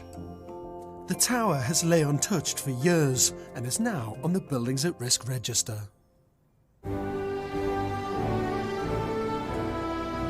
"500 miles away in Kent is a tower with a slightly more recent military history. 4 years ago, Sarah McCombie bought this 19th century Napoleonic Martello tower for £50,000. She wants to transform it into her very own Rapunzel's Retreat, a defensive hideaway with a drawbridge and moat to keep the modern world at bay. I'm going to be up on that gun deck as much as possible because that is the most inspiring part of all. Pull out the drawbridge, 2 fingers to the world, good night, you know. Absolutely perfect, perfect, perfect, perfect. Derelict since the 19th century, this ancient scheduled monument is set in an acre of woodland and sunk into a moat 20 feet deep. But Sarah is determined to breathe life into an unloved and much neglected remnant of our history. Sarah, hi, I'm George. Hi. What are you just sitting here patiently in the woods waiting for me? making sure that whether I let you in or not. Dun, dun. This is it. Oh, look at that. That is brilliant. That's my gentle giant, waiting to be awoken. The gentle giant. I like that. The Martello Tower is 40 foot high, with walls 13 foot thick, and is elliptical in shape. The walls facing the sea are thicker than those landward, because that was where the enemy fire was coming from. The thickness and roundness was deliberately designed to deflect cannon fire. I want this to be like a secret garden. It's like your own little hidden, protected world, isn't it? The Martello Tower is 1,300 square feet, over 2 floors. The ground floor provided storerooms for provisions and a magazine where ammunition was kept. The first floor offered accommodation for the soldiers, with bespoke fireplaces for heating and cooking. A stone staircase from the first floor led to the roof, where a huge cannon with a range of over 1,000 yards was mounted. Sarah, I think the inside of this building is spectacular. I was expecting just a sort of cylindrical building, but the forms are so sculptural, aren't they? It's phenomenal, isn't it? It's very dramatic. And the higher I climb, the more dramatic it becomes. The view from the roof is incredible, a 360-degree window onto both the English Channel and the South Downs. Sarah's vision is to transform this deck into a year-round roof terrace to enjoy those views. But she's already had the tower for 4 years and still has no architect or plans, only dreams of what could be.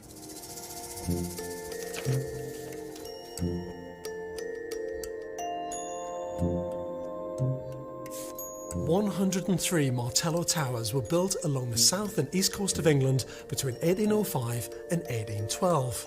By the end of the 18th century, Europe was in absolute turmoil, and Napoleon Bonaparte had declared war on England. By the end of 1803, he'd amassed an army of 130,000 soldiers and 2,200 boats ready to make the trip across the Channel. Whilst relying on the skill and resilience of the Royal Navy to rout this impostor, Britain was taking no chances on land. There began a whole network of coastal defences being built at the time. And Admiral Earl St. Vincent said, "I don't say the French can't come, I only say they can't come by sea." The towers were built relatively close together so they could provide crossfire to enemy ships, and each one was manned by 24 soldiers and an officer. The destruction of Napoleon's fleet at the Battle of Trafalgar by Nelson in 1805 arguably made the construction of Martello Towers obsolete before they were even built. But it wasn't until 1812 when Napoleon and his allies were finally defeated in Russia, and the risk of an invasion from France into Britain was deemed out of the question. At that point, the construction of all Martello Towers in England ceased. Today, thankfully, there are 43 of these indestructible British bulldogs remaining that grace our southeast coast. Both Barry and Fiona in Scotland and Sarah in Kent have owned their historically unique buildings for years without drawing up viable plans to restore them. I'm concerned that their romantic notion of the dream homes their towers could provide is coming up against the hard-nosed reality and complexity of restoring such ancient monuments. It's my job to keep them motivated and get them back on track before they lose heart. I'm catching up with 2 people I first met 4 years ago at opposite ends of the country who fell in love with rare ancient military towers. In Kent, Sarah McCombie invested £50,000 to buy this 19th century Martello Tower, originally built to ward off invasion by Napoleon. Because of the tower's phenomenally restrictive status as a scheduled ancient monument, Sarah faces an uphill struggle to create her dream home. I do not want to live in a museum. I want to live in a home, and not only a home, I like me comforts. At the other end of the country, ex-army man Barry Taylor bought Caldwell Tower in Scotland, the remains of a large medieval fortified castle. In such a perilous state, it's been on the buildings at risk register for many years. Barry plans to extend and restore the tower to create a holiday home.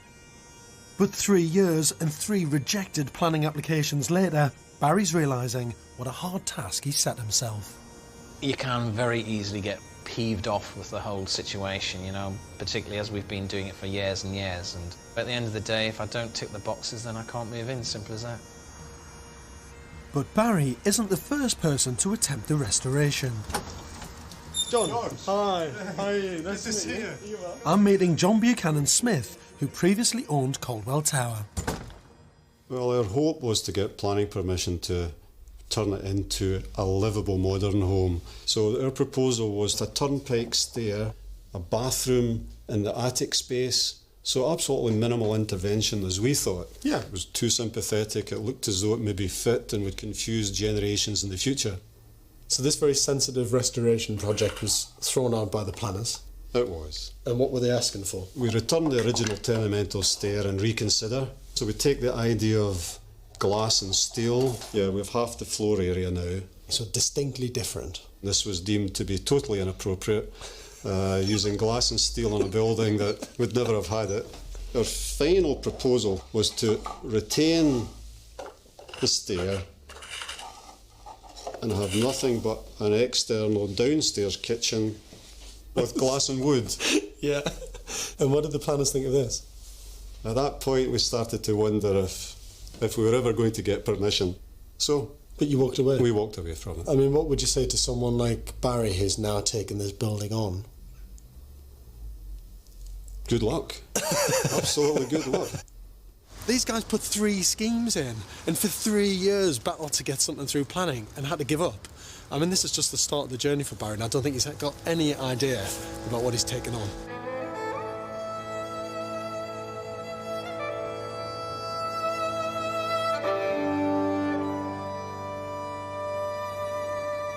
Now there's bad news for Barry. His current architect, Essex-based Trudy Mills, has had a response from the planning department. Well, East Renfrewshire Council have asked us to withdraw the current application for the oak barn because they're not keen on what the design and structure looks like. We needed to come up with something that's a bit smaller, more in keeping possibly with from the planner's point of view. A 4th planning rejection is beginning to wear Barry down.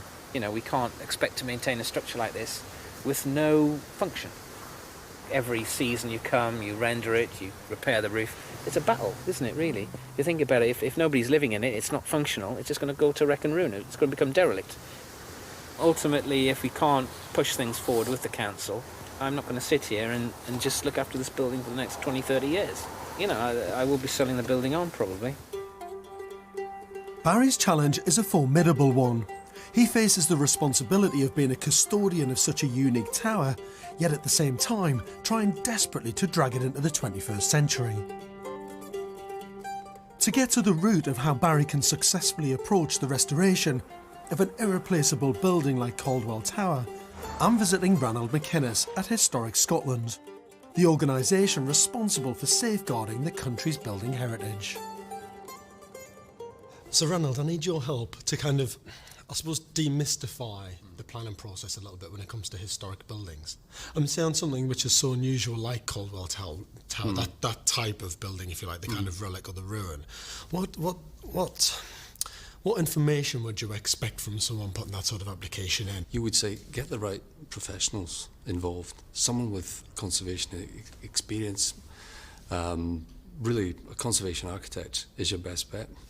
The best proposals I see come from conservation architects, I must say, because they are aware of what's required and they have a lot of experience in providing it.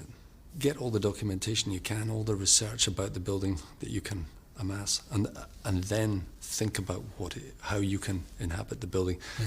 Now, I think a lot of people start at the other end.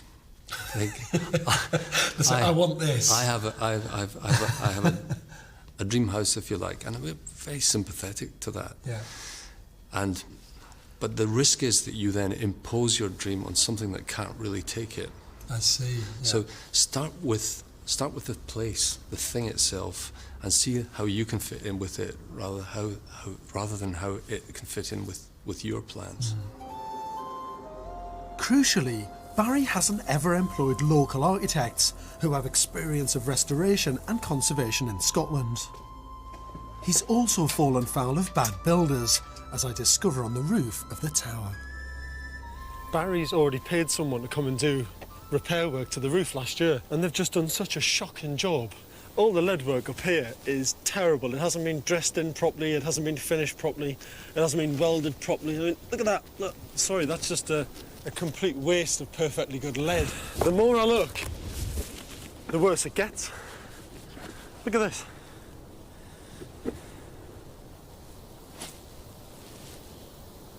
I'm actually speechless. Instead of using proper mortar to bed the stonework back together, to get it all watertight, some lazy idiot has just come up and gunned in mastic.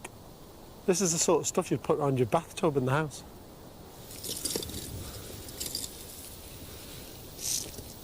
The botch job of all botch jobs.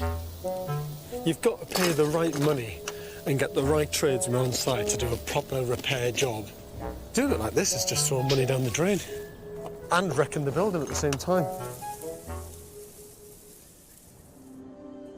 Near Folkestone on the southeast coast, artist and actress Sarah McCombie bought a Martello tower for the bargain price of £50,000.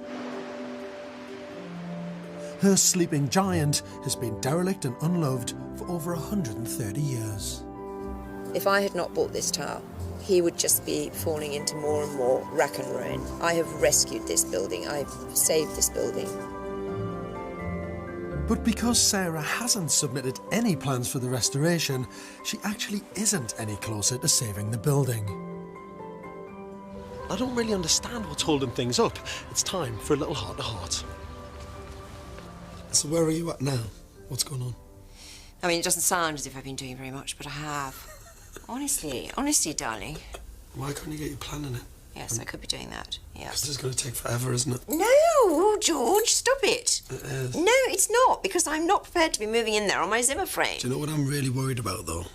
That this is never going to get started. Don't, 6 please. months. Now, there's no gin and tonic handy. Don't say things like this to me, George. It's clear that Sarah is going nowhere fast. If she means business, she's got a huge battle ahead, and she hasn't even started yet. I mean, she says that she isn't worried or scared, but to be honest, I think she's got her head in the clouds, and she just isn't focused on what needs doing. If she's ever going to live in this tower, she's got to turn some of that passion into action and knuckle down. A year after we first met, I'm returning to southwest Scotland to meet Barry at his medieval tower. He's now spent £30,000 having plans drawn up for an extension and the restoration, but he still hasn't got any planning permission for any of the designs. What's going on? So this is scheme number what? Oh God, I've lost count. I think it's probably scheme 10. We've slightly gone bigger than the porch because we had to put in some form of ablutions, shower, toilet, sink, you know. So it's a 2-storey monopitched structure. Yeah. And it's stone at the bottom and then timber cladding above. Timber cladding. That's completely different to the scheme you had before. I'll be really honest with you, Barry, what I'm worried about looking at these, because this is the first time I've seen them, this is nowhere near enough information. That's right. For listed building consent on this building. Now, those cross-sections there are just not, they're not good enough. You're spending all this money having scheme after scheme after scheme after scheme done, right? All the planners keep saying is, it's about a building and its context. When you do a historic building application, you need context drawings. Sometimes you need to do 3D computer models. Sometimes you need to do, well, you have to do design and access statements. Even for a standard building, you'd need that. This is one of the most historic buildings in Scotland. There needs to be clear reasons why this is a positive addition to this building. And I'll tell you, that drawing doesn't say that to me at all. I'm pulling my hair out a bit because I think there's a chance that you could get planning for a really, really good scheme here. if the drawings are done properly. I don't know who's doing the drawings for it. I mean, have they been to site, honestly? This is an Essex-based firm of people that have produced the CAD drawings. Engineers? Yeah. So the architect hasn't done these? No. Have these engineers been to site? No. So they're drawing a building that they've never seen before? From the calculations that have been given. It's not about calculations, Barry. If they haven't been to site before, they're drawing blind. They're drawing a scheme that they don't understand. My role for you was to help you out with design advice. That's why I'm here. Yeah. To give you guidance along the way with design advice, right? I mean, are you trying to do it on the cheap or something? Is there something you're telling us? No. Seriously? It's just so many people These involved. people haven't even seen the bloody building, man. Did the architect design this scheme? It was actually my idea, actually. Barry's stubborn refusal to employ a local architect with conservation experience means he's continuing to throw good money after bad on failed schemes.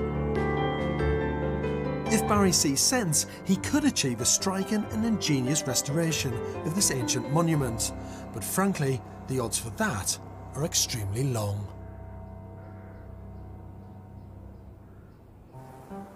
I'm catching up with the owners of two spectacular fortified towers at opposite ends of the country. Sarah McCombie, who owns a Martello Tower in Kent, and Barry Taylor and partner Fiona Smith, who have a 15th century tower in Scotland. Despite spending over 30 grand on 5 different schemes, Barry and Fiona have failed to get planning permission. So this is scheme number what? Oh God, I've lost count. I think it's probably scheme 10. And on one of their rare visits to the isolated tower, they discover that things are amiss. So that's 1, 2... That's 2 windows, Fiona. There's another one there. Oh my God. It must have blown out, Barry. Yeah. We better stick it back in. That's just a funny thing about it, is that the frames aren't damaged, actually. It looks like they've just been pushed out. A bit stupid, isn't it? You've got to come up more regularly here, Fiona. Top floor, Barry. Now, that is a pure act of vandalism, that. You've got 4 out. There's no way the wind comes from that direction. Oh my God, someone's vandalised it. Yes. That's really sad, isn't it? Somebody's just decided to... Kids, isn't it? Play silly buggers. What I do need is a hammer.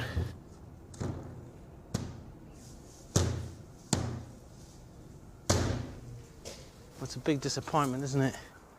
That's why we have to get it done, Barry. Yeah. The need to get a credible restoration plan passed and a build underway is now more urgent than ever.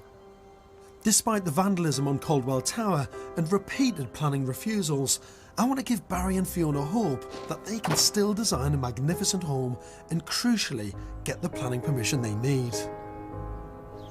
Today, I'm taking them around a medieval tower in Ayrshire that's been skillfully and sympathetically restored by its current owner. How are you? You all right? Lovely to see you. That's right. How are you, mate? Morning. Not too Come on bad. in. Let's have a look. OK. Come and have a look at this. It's pretty spectacular. Oh, wow, look at the ceiling. Oh! What's lovely about this, in big picture thinking, especially when the planners look at it, it's been preserved as much as possible. Yes. Yeah. Yes. You know, even down to the shelving, you know, when it's been built in. They've put everything behind the panelling as well. If this all had to be ripped out, you're not affecting that 15th century building. You're not ruining the walls. It's a good idea. The staircase is beautiful. Even though this is now a really comfortable modern home, it still maintains the building's historic character and integrity. And this is an amazing space. Wow. Have you been to see any other towers before that have been converted like this? Have you been to see anything? We haven't, no. Have you been to see one? No. Not one? Not one. You've bought yourself a tower and you've never seen one converted and finished? Not at all. Because it's great to see it, don't you think? It is. Even a scheduled monument like this can take a bit of modern technology. Yeah. Flat screen TV. And here, beautiful bedroom. Oh, this is lovely, isn't it? Oh, I like this. Oh. It's fantastic, isn't it? So obviously in this room we've got new loo, new pipework, new everything, and then through here, you go in, Fiona. All loo. Tucked in there. Oh, wow. But has this given you a bit of a kind of boost today? It has, actually, because, you know, as I say, it doesn't have to be complicated. No. It can be simple. It's easier. It's actually easier than we thought, isn't it? Yeah. Yeah. Good. That's excellent. That's brilliant. Yeah.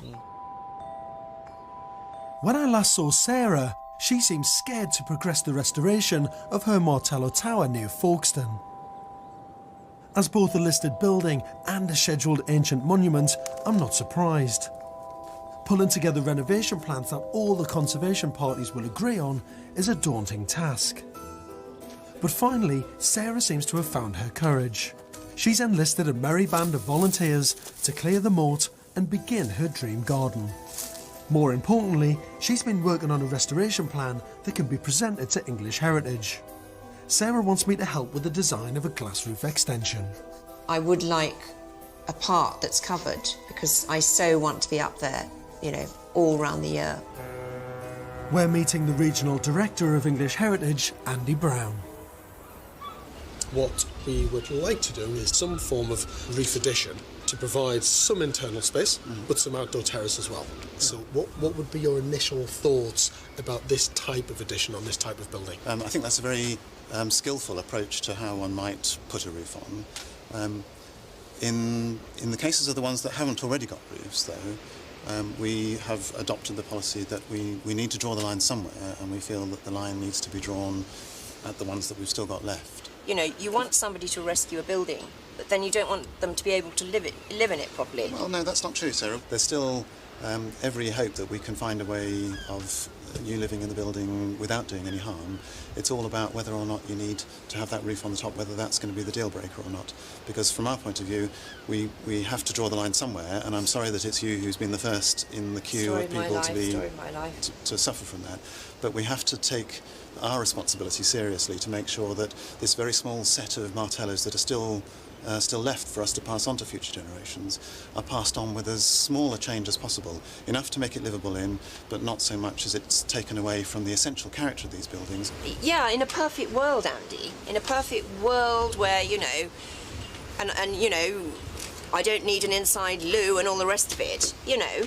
There are two ways forward. You can follow through with your plans and take it through the appeal process, and then an independent inspector would come to a decision, and the Secretary of State would make up her mind as to which way Margaret Hodge would take the decision as things stand at the moment.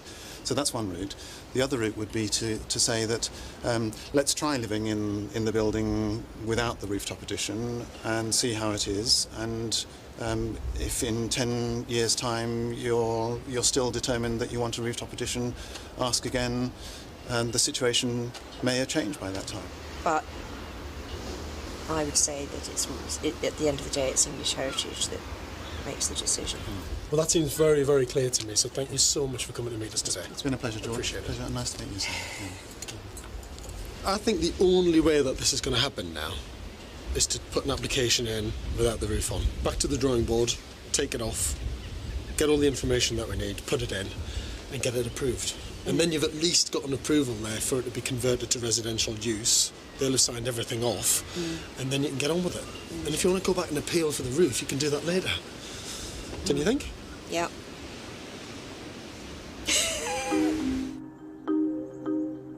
In Scotland, Barry's attempt to gain planning permission at Caldwell Tower has been slow and painful.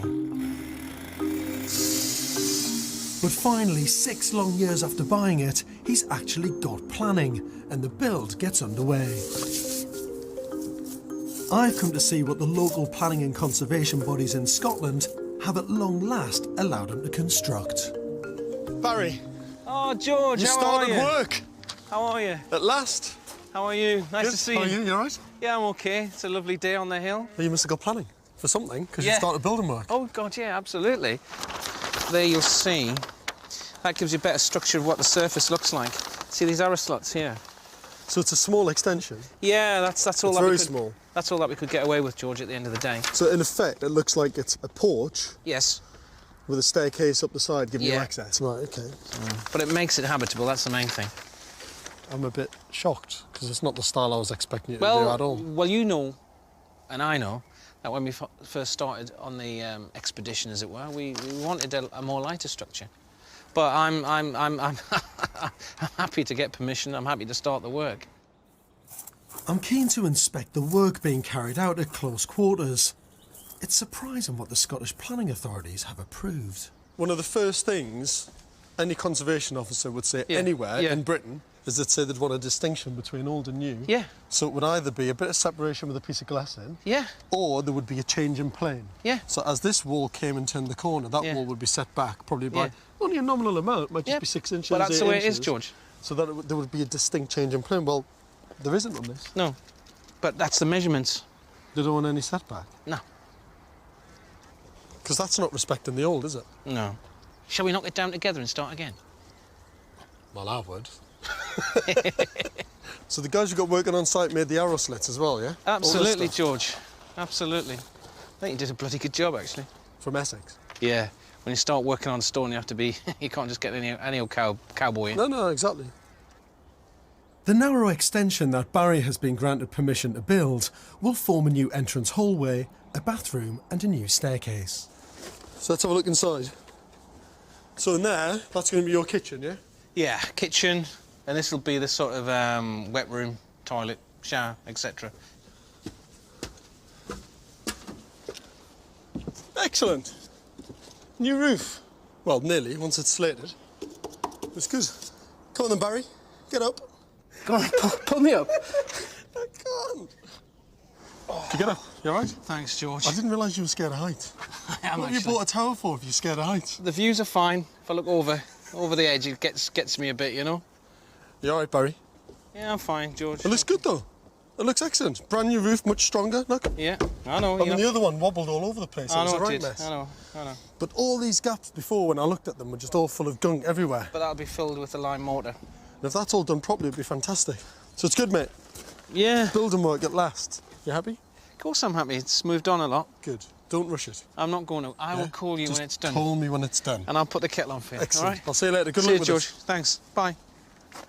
I'm kind of amazed in some ways that this has got planning. There's been so many applications, traditional schemes, schemes that are modern, some that are big, some that are small, and actually the result is something that's tiny.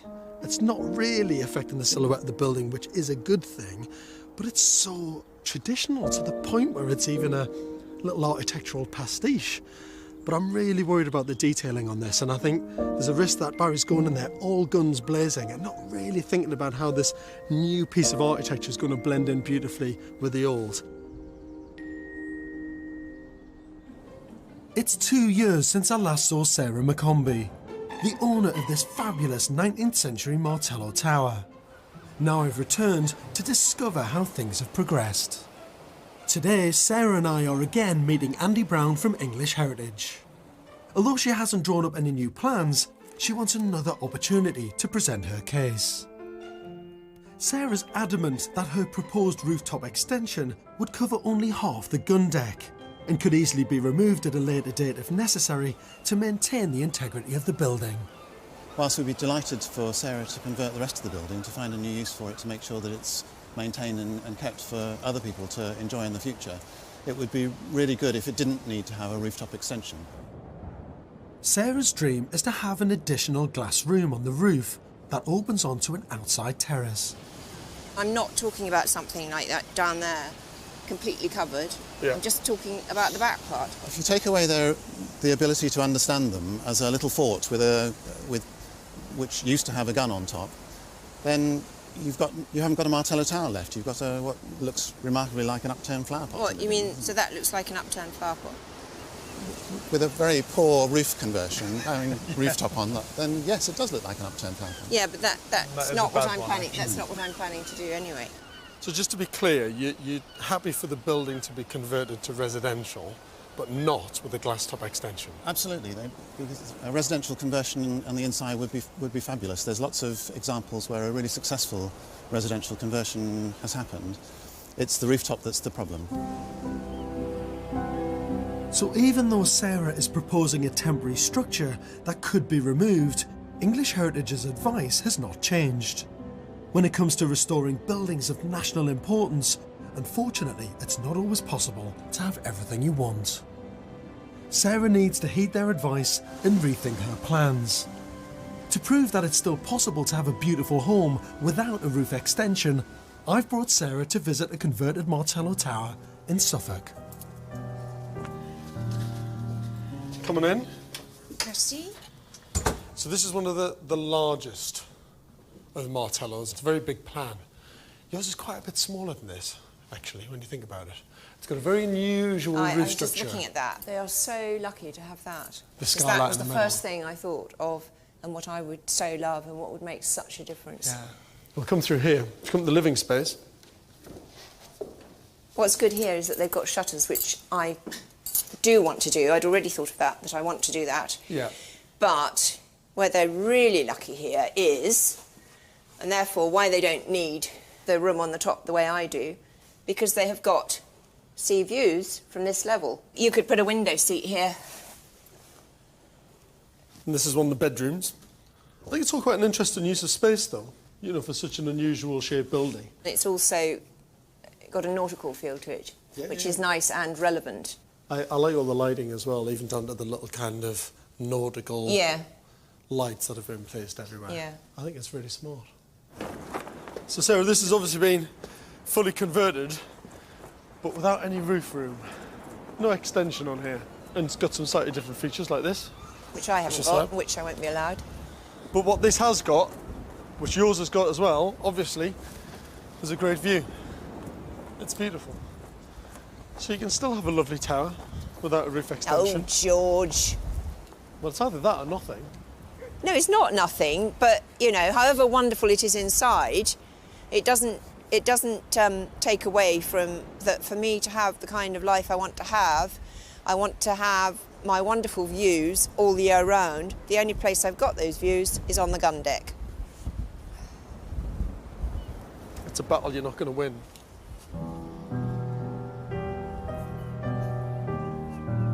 Restoration is so often about compromise, and I hope Sarah comes to terms with not having her glass extension. But she can still have almost everything she wants from her tower. A spectacular interior, a beautiful secret garden, and amazing views along the English coast. In fact, the perfect private retreat.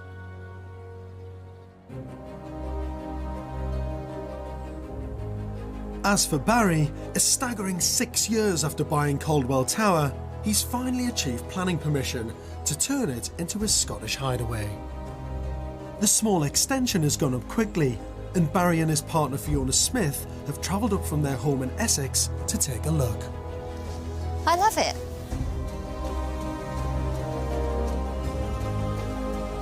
Do you? I think it's come out It's very really different, good. isn't it? The guttering. The guttering's fantastic, isn't it? Is this what we spent all our money on, Don? Even the colour grows on you in a certain way, doesn't it? It's lovely. I like it. It's what the plan looked like, isn't it?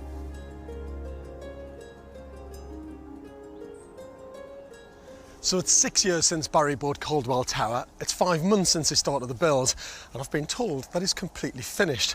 But because of Barry's unique approach to restoration, I'm not quite sure what I'm going to see today. It's an interesting colour. The blue does stand out. We've had some feedback from people. Like what? It's kind of blue. At the end of the day, George, the drawings are one thing, but when you see the finished product, it gives you pride and think, right, we achieved it, really. Shall we go inside and have a look? I think we better. Come on, then. This is the first time that Barry and Fiona have seen inside the tower for months. Oh, wow. God, isolator switches, doors, goodness me, kitchen, heat. God, it's actually got heat pumping in here. All the power's on. Got your kitchen in? Aye, running water. Not finished? Well, yeah, but we can make a cup of tea out of it, though, can't we? It's a perfect kitchen, isn't it? I can see a table and chairs here. You've got the same colour kitchen as you have the extension. The same blue. It looks that way, doesn't it, love? Yeah. Oh, my God. So you've got the loo in here, yeah? And shower? Yeah, loo and shower. God, you can have a... you can actually use it. And the sink's Oh, behind I love it. There's a shower. The door hits It's the sink, though. perfect. Never mind. The stairs is the most spacious part of the building. There's a lot of light. Oh my God. You haven't got any furniture in yet or anything? Well, no, What have you got left to do in here then? Well, hopefully things will dry out, and I don't know whether to paint it or blast it. Blast it. But you should have done that before the electrics went in, really. All right, then. No, but you should, if you were going to blast it. OK, then. Thing is, if you think about it, once the plastering's done, it could be homely in the jiffy. I could make it a home. Oh, wow. Another, every floor's a surprise, isn't it? Oh, wow, I remember that one. That was just plain... It's excellent. Oh, wow. So much has changed, hasn't it, Barry? Well, it's The better shape of the ceiling's nice, actually. Isn't it? Yeah. It's a I love feature, isn't it? Excellent. Outside, Barry still has to repoint the whole building, but thankfully he has rectified some of the past mistakes. He's completely removed the initial builder's botch job on the roof and has made the building watertight. But are Barry and Fiona actually happy with their tower? But you like what we've done here, don't you? Yeah, I love it. I've walked in today and seen a home. I would move in there now happily. What's your favourite bit? I think all of it, actually. All of it. All of it. The bathroom's too small. Hey-ho. But every single bit of it is brilliant, and I can see the rugs and the furniture and everything. I would move in there now. What do the locals think? From the pub down the road and from the farm and from people around, we've heard what people have said, and they've said that it's blue. Barry and Fiona's restoration of Caldwell Tower has indeed not gone unnoticed with local residents. At first I was a little bit surprised at the type of materials that were used, but I think, you know, now you're getting used to it. As I say, it's really nice to see the property in use, and I think it'll be great for future generations. Well, I think we were all, myself included, very pleased that it was going to be made watertight and preserved, but it's rather disappointing that the sort of extension that's on it is so intrusive. To me, it looks rather more like a 1960s public lavatory than a great ornament for what is really a venerable building. What we've got is something that's really more an eyesore than an eye-catcher.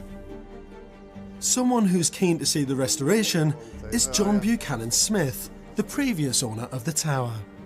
He spent 3 years trying and failing to get planning permission. Not sure aesthetically it's really in keeping, but it's been approved, it's been built. Once it gets its completion certificate, hey, it's done. I think you've been very generous in commending Barry for cracking the nut, if you like, and getting it built. I just don't think he was the right person to do this building. Well, he's now the guy with the views to die for, and I wish him good luck. Restoring an old building is an unbelievable challenge, aesthetically, practically and emotionally. The extension may not be to everyone's taste. To comply with his planning permission, Barry is now painting the outside green. At a cost of about £85,000, this restoration is nearly complete. This building can now be removed from the Scottish Buildings at Risk register. Barry and Fiona can at last enjoy what is a truly spectacular location. Barry's restoration of Caldwell Tower has been a journey of determination and perseverance. It took him 7 years to get planning permission, and you have to admire him for restoring a building that otherwise would have been left as a ruin and abandoned for years. So whether you're a romantic dreamer like Sarah or a dogged fighter like Barry, you've always got to be prepared for the difficult journey ahead. Restoration projects often take a very long time. It was 3.5 years ago that Simon Hooper and his partner Victoria completely fell head over heels in love with a medieval hall. The building turned out to be far more ancient and more complicated than anyone could have foreseen. This is the tale of a jewel in the architectural crown of Wales. Nestled in the Vale of Glamorgan near Cardiff, Simon and Victoria are restoring this Grade 1 15th century medieval hall, which they bought at auction for £390,000. Apart from a Georgian addition and some Victorian remodelling, the building has been relatively untouched for hundreds of years. Victoria had not actually seen the place until just before the auction, the day before the auction. And I decided I really did quite like it, and watching all the other people coming for viewings and things, so it just made me feel even more determined, really. Our friends and things came over to see the property, and the first words were... They just shook their heads, really, didn't they? You know, completely bonkers, you know. They're keen to move in with their 3 young children as soon as possible, but there's a huge amount of work to be done, and an extremely meagre renovation budget of just £40,000. Fortunately, Simon's very handy. He runs his own prop-making business, so he and his workers will be doing much of the work themselves. We're going to see one of the finest examples of a medieval hall in Wales. I'm quite excited, actually. It's supposed to be Grade 1 listed, and it sounds like it's absolutely beautiful, a real historic gem. And where I can, I'm going to use my architectural expertise to help them on their journey. Good morning. I'm George. Hi, nice to meet you. How are you? You as well. Yeah, good. You've got yourself a stunning building here. Oh, good stuff. That's absolutely beautiful. What made you want to sell everything to buy a building like this? Well, it's because this building's so unique, because it's sort of stuck in a sort of time warp, and because of that, there's no such building in this area like it. But are you ready to move into a medieval building and live a medieval way of life? Absolutely, yeah, absolutely, yeah. So I'm changing my car for horse and cart. The overall floor area is an enormous 4,500 square feet, with some walls an astounding 12 feet thick. On the ground floor, there are 4 small rooms. A kitchen, pantry, hook room and utility room. Oh, what a great space. So we call it the hook room because of all the hooks in here. What is this for? Well, I presume they just hanged all the meat up here, because in medieval times this was the basement where they kept all the animals and the food. Later on I'll be using it for hanging up my naughty children. Oh, this is great, Simon. What a space. And look at that window. Look at that. It's amazing. It just shows you how thick this strong fortified wall is. Oh, absolutely, yes. This building still has many original features, untouched for centuries, including this medieval meat larder. This is quite interesting because there's an old cold slab they used to chop all the meats on, and you can see all the knife marks and cuts in there. It's amazing it's still here. That is incredible. And then any blood or whatever would just drip drip from down. the hole. Yeah. That is a fantastic Right. piece of slate. Mm-hmm. Gotcha. It's covered in so many years of dust, it's even hard to get through to the bottom of it, to be honest. But the architectural treasure in this building is on the first floor. The original medieval hall measures 960 square feet and has the most incredible fine arched raised roof. Originally at one end of the hall was a separate area used as a bedroom by the lord of the manor. In the 18th century, a 3-storey annex was built, adding another living room, staircase and 4 bedrooms. In the 19th century, an external stair was added to access the first floor, when the main hall was used as a granary. Oh, my word. This is why we fell in love with the place. Now that is incredible. Isn't it? It's brilliant. That is absolutely beautiful. I love it. Yes. Takes your breath away. And look at the size of it. It's great, isn't it? Can I have a peek inside? Yeah. Look at that. That is amazing. Absolutely fantastic. There's not many fireplaces that are built today that you could just walk into like this. No, that's right. I can't wait to get it going and cook some toast in there and put my feet up in the winter. The timber trusses or this window over here, I mean, it's fantastic. It's just... I mean, the style and character and feel of all of this building comes about because all the details are right. You've got one hell of a building here. It's a proper medieval banqueting hall. Isn't it? It's just incredible. I can't wait to have a proper sort of medieval feast here. Yeah. And you can come along for the first one. So, I like invitations like that.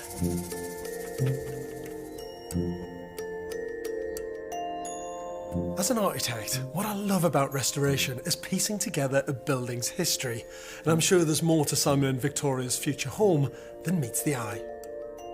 Medieval manor halls were often built in areas of conflict, like the Scottish borders or the border with Wales. There are known to have been over 60 built in southern Wales alone. They were the stately homes of their day, where the lord of the manor not only entertained, but also carried out important business. I'm visiting Monkton Old Hall in Pembroke, one of the country's best preserved medieval halls, with Professor Mark Horton. So this is it, Mark. It's beautiful. Isn't it fab? Stone, what a statement. It's absolutely stunning. So when would this have been built, do you think? Well, it's sort of 14th century, we think. So what would have been the original structure here and what would have been added? Well, this whole wing here has been added probably in the late medieval period. The original hall and solar block is what we're looking at in front of us, and that chimney has then been added probably in the late medieval period as well. Yes.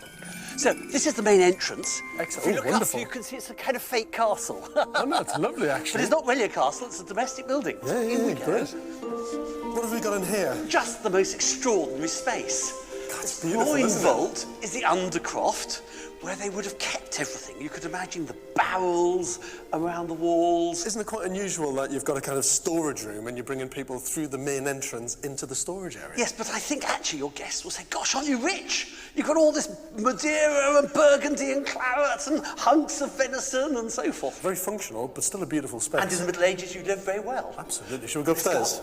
Up to the hall.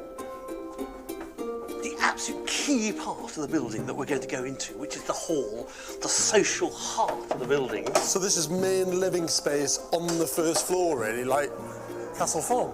Well, sort of, yes. So, Mark, why were these buildings built in the first place and by who? These first floor halls, stone halls, were built by the Normans, who were basically colonising Wales. Right. The Welsh are a bunch of savage, Celtic-speaking barbarians. The Normans came in here and introduced stone architecture. The Welsh would have been living in timber buildings made out of wattle and daub, sort of hovels, basically, and they put up this great statement, if you like, of Norman superiority. And why in this style? Why these halls up on the first floor? Was it for defensive reasons? Well, that might be one possible reason, because it's quite unstable times here. But I think it's prestige. It's the fact you could build a much bigger building that makes a bigger statement. It probably would have had tapestries around the walls. With a big table just here, probably raised on a little platform where the Lord or the posh visitors would be dining, and little tables on either side for the lower echelons of society. So to me it sounds exactly the same as Castle Farm. We've got a slightly bigger space for this, but at one end there's a big raised platform where the Lord and Lady would have sat down there looking at their kind of servants and staff of the land. And what about these details up here? We've got these little slots, one there and one on the other side. What were they used for? Well, there is the chamber, or the solar, where the Lord and Lady would actually sleep. Right, okay. And those little slots there are to look out to make sure that the retainers aren't carousing too much. And so what about this one here? What would that be used for? Well, that's the serving hatch. Oh, brilliant. So behind that wall would have been the kitchens. And so this was very much about kind of eating, performance, status, kind of medieval theatre. That's right. That's what it was all about. Music probably as well. You know, this was the place. This was the heart, the living, pulsing heart. Spurred by the rich history of medieval buildings, I'm intrigued to find out where Simon and Victoria got their passion from. It all makes sense when you meet Victoria's parents, Michael and Eleanor, who live only 10 miles away in their spectacular 16th century Grade 1 listed manor house. Simon and Victoria and their 3 young children are lodging with them during the build. They moved in with us for a time, and they're still here at the moment. We're still waiting for them to move into Castle Farm. But we're very happy to have them. It's lovely having the grandchildren here. I love it. Perfect. Absolutely perfect. I think Victoria's been used to living in old houses like this, and she just enjoys it, you know. Simon is, if anything, more sensible and slightly less romantic. I remember the night before the auction, we got through a complete bottle of whiskey together. Because I said, this is a chance in a lifetime. It only happens once in a generation that houses like this come up, you know. If you don't buy, forget it. You may not have another chance. The whole business has to be something you enjoy, and it's a way of life. Simon is He's so interested and fascinated with the house. You know. He's the perfect man to have taken it on. And I told him it would take 10 years. I think I'm going to change it to 20 now. A building as unique and unusual as this one comes onto the market once in a blue moon. Rare as still is the person who takes on such a massive challenge with the strict regulations that come with renovating a Grade 1 listed property. When he starts stripping back the layers and restoring this building, he's got no idea what problems he might come across, and that's my biggest worry.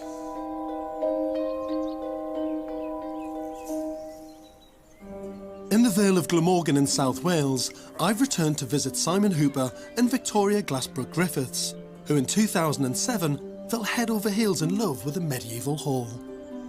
This 16th century Grade 1 listed building has been sitting quietly intact in the Welsh countryside for hundreds of years. Castle Farm is a medieval time capsule, offering a glimpse of how life was lived 6 centuries ago. But Simon and Victoria face an enormous challenge because they only have a budget of £40,000. Their plan is to start on the ground floor, restoring the kitchen and then moving on to the bedrooms so they can move in as quickly as possible. Victoria's taken a back seat on this restoration to look after their 3 young children, leaving Simon to battle on single-handedly. Simon wants to discover the building's complex architectural history, and I can't wait to get stuck in. So you've got the opening here, which is the old Yeah, You've started on that already. Yeah, that's right. Well, we can see there's some nice stone here, so it's obviously a very nice old passageway there. But we're looking for fireplaces, aren't we? Well, yeah, and in here we've got. I know there's a flue going all the way up to the top of the house. I've seen in the old drawings. So there's only one way to find out, isn't it? Absolutely. We want to reveal the manor house's original fireplaces, but that means removing layers of building work done over the centuries. We'll see you next week then. You're just going to be doing this for months on end, mate. I know, I have.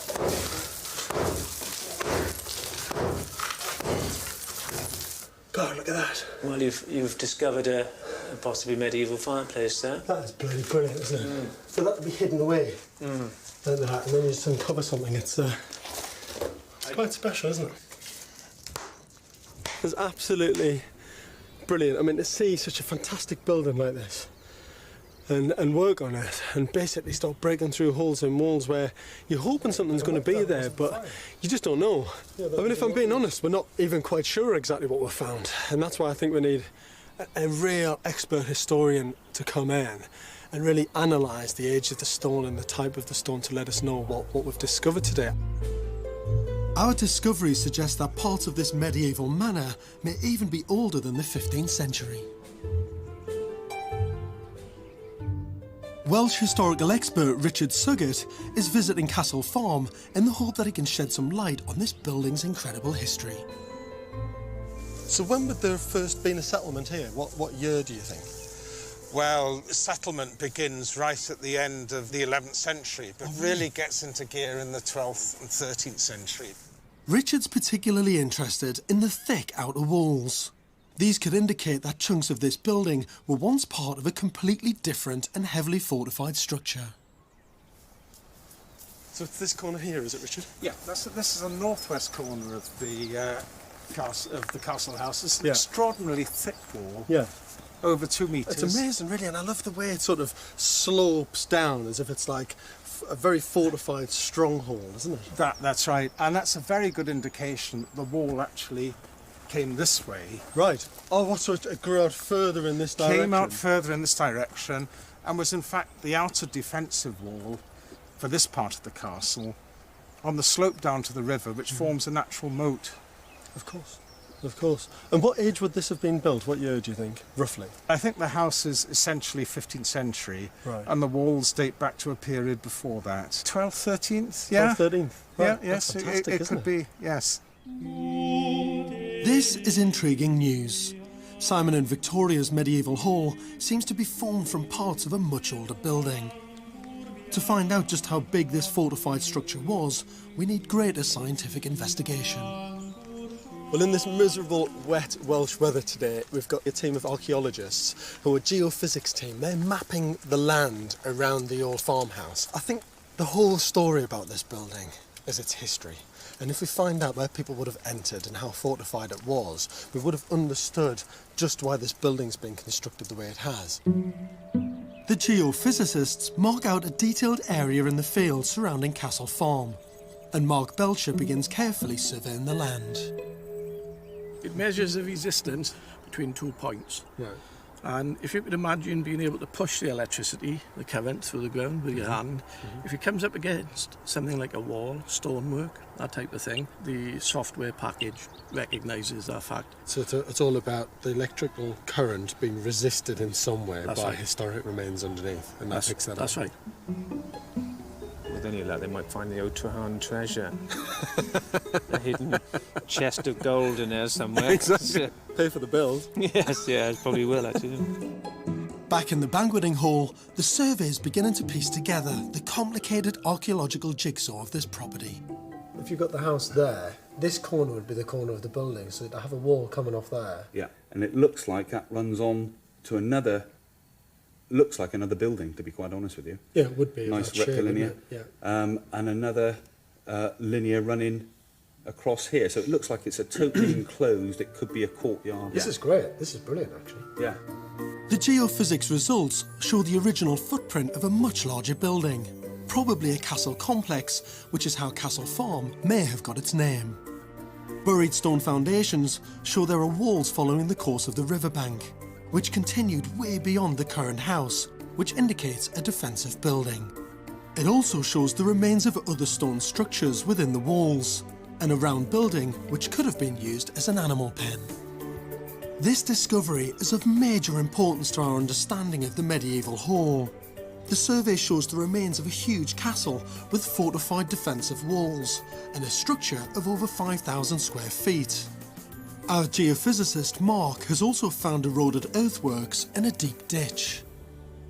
You can see a feature running across, and if you look at what was originally drawn here, you can see that shape there.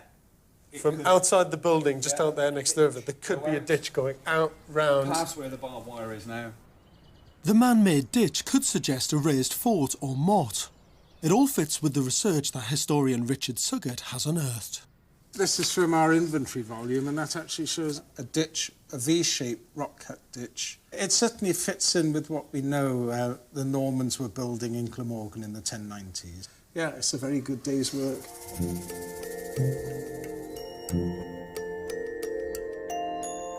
So it seems that Castle Farm started its life in the 11th century as a wooden Norman fortification with colossal palisades and a deep trench moat to protect its inhabitants from attack. It was then rebuilt in stone as building techniques advanced, and it must have been quite an impressive size, quite a formidable structure.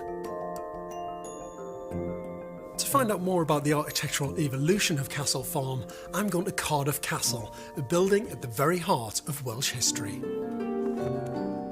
Only 7 miles away, Cardiff Castle was built around the same period, with similar architectural features. I'm meeting historian and National Trust curator Liz Green.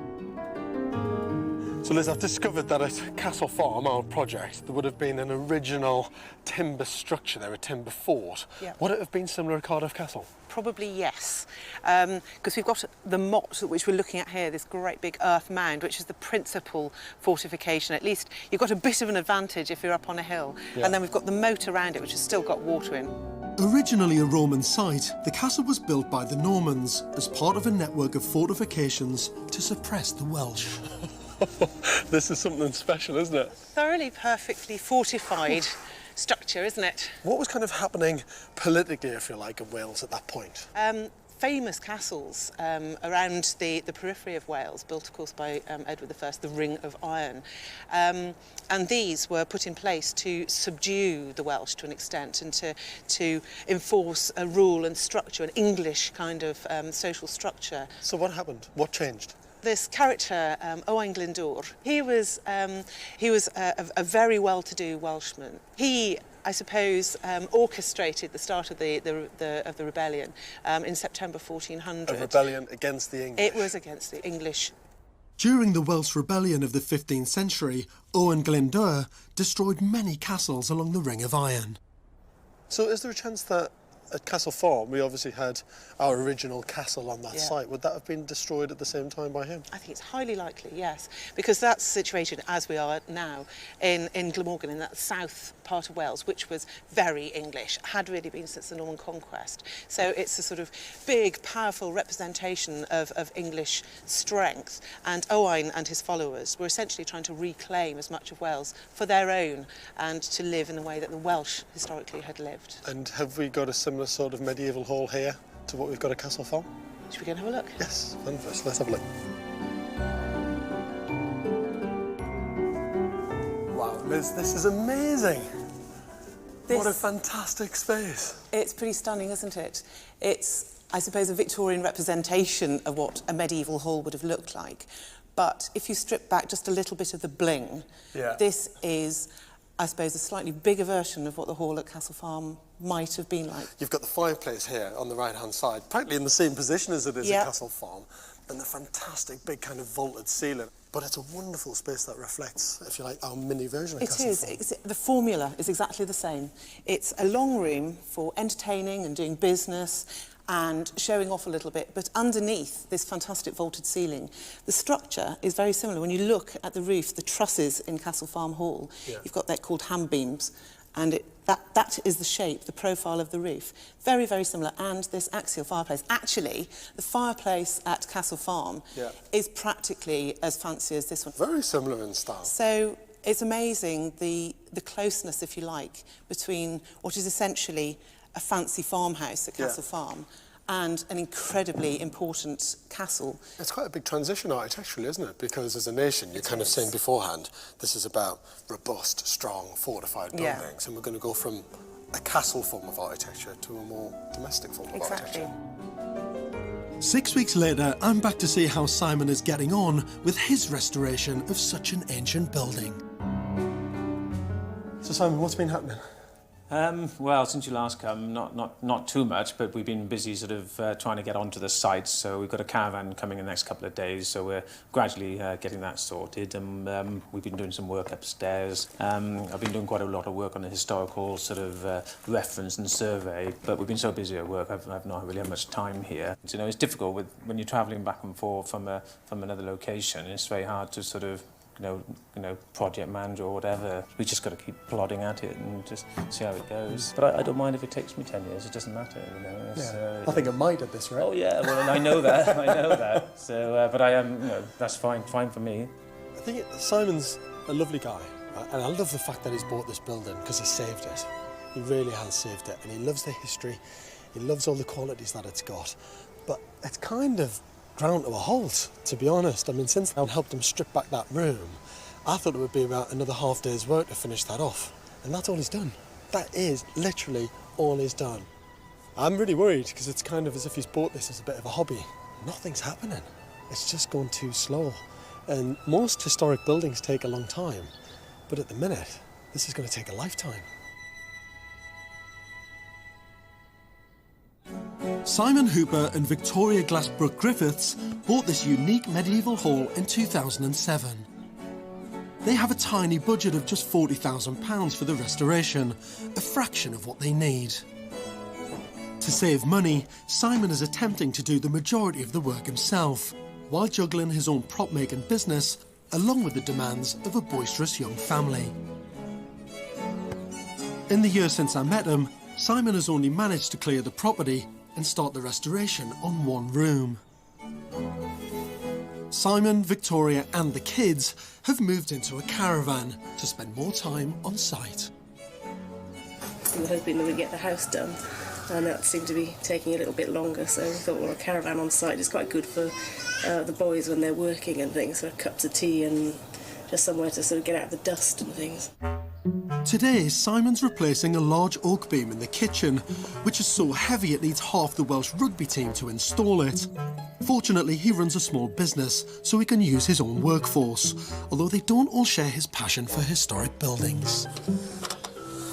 It's all right if you like that sort of stuff, innit, you know?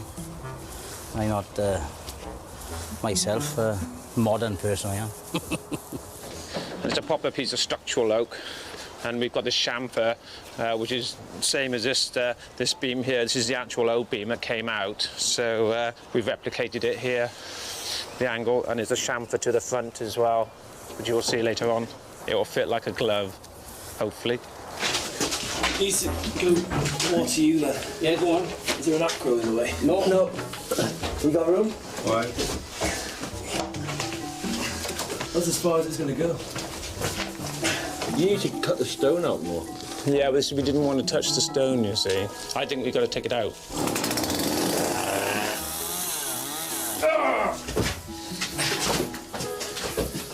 Right up. That's lovely. If it's not level, I'll eat this hat. Nothing about it, knock the bollock out as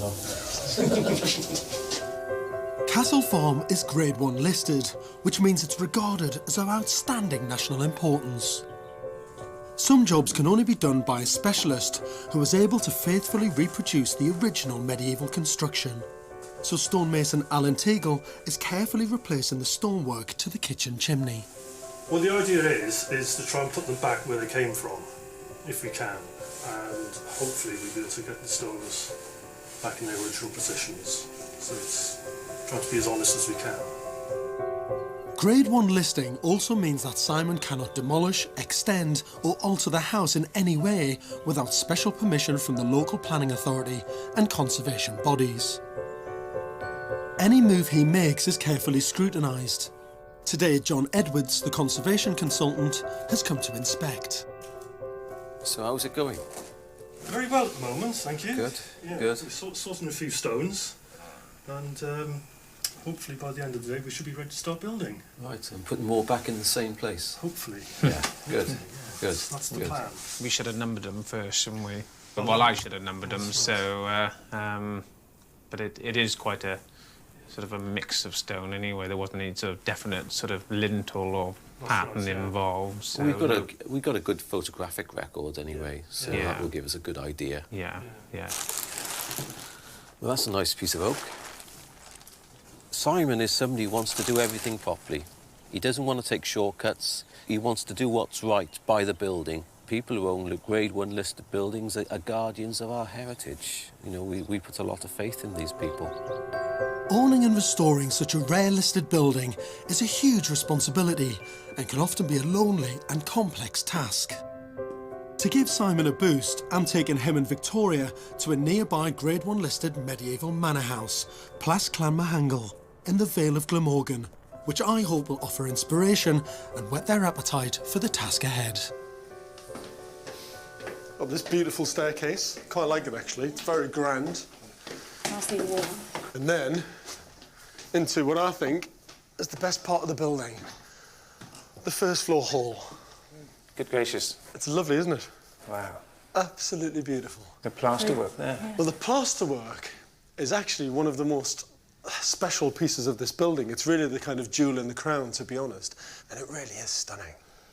So has this been a sort of a restoration one from the start? Yeah. So how long have they been doing it? 22 years. Oh, that gives me a good idea, doesn't it? So, maybe it's not so bad after all. So, you're flying. Yeah. No, you're not. I feel comfortable now about this. So this is the oldest part of the building, actually. This is kind of 12th, 13th century. It kind of crosses over, really, in terms of the date and time of it. But through in here, you've got one of the lovely bedrooms that's all been restored. I think what's lovely about it is these guys have done the restoration and conservation of the building brilliantly well, but actually they've brought in a lot of functional things and got that sense of comfort. You know, it feels very warm in here. You know, they've got the heating system in, they've got all the electrics in, they've got the drainage and plumbing in, because obviously it's used sometimes as a kind of B&B and people staying over. But very functional, warm, cosy space. Don't you think? Oh, wonderful. Yeah, the bed's fantastic as well. Look at it, it's amazing.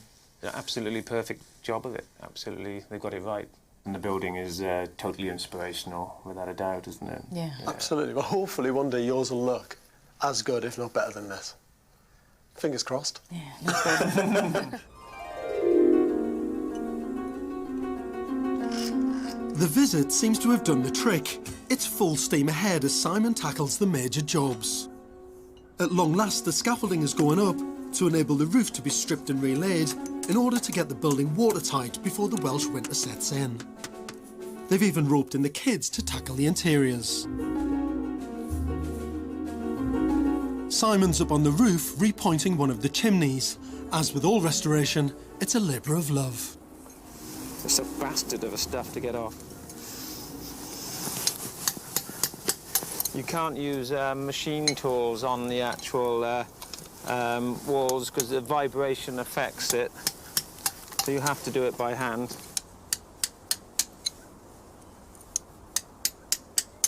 You can see how long it's going to take to do the chimney. Spend days just chiseling away at the concrete. It's actually quite nice until you whack your hand.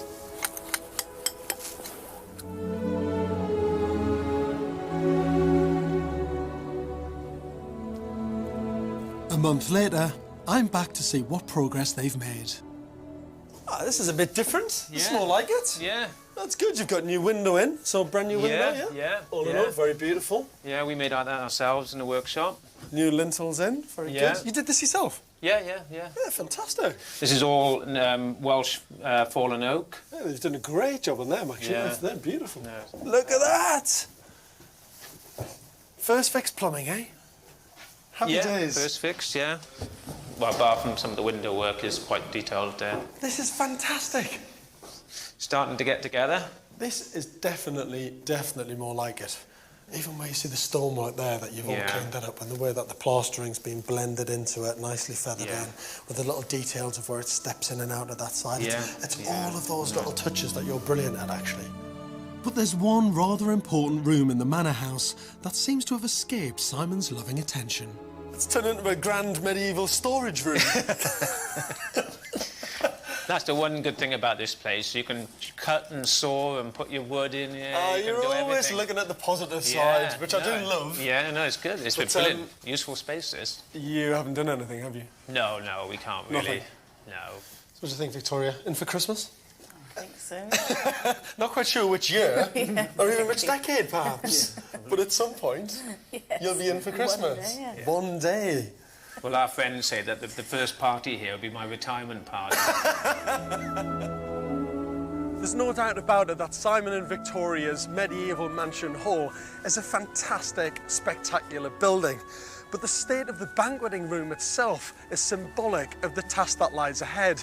They've made a lot of progress, but there is still an enormous amount of work to do. Even back in the 16th century, this building was described as being derelict. I would like to put a bet on when this build's going to be finished.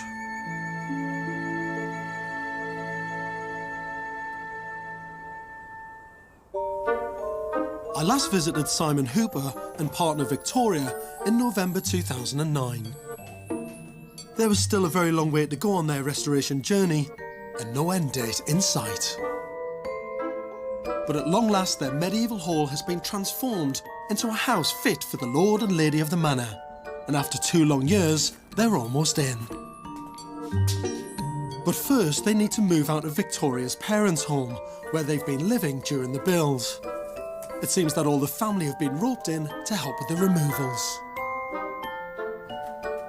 It's a really exciting day for everyone, especially the kids.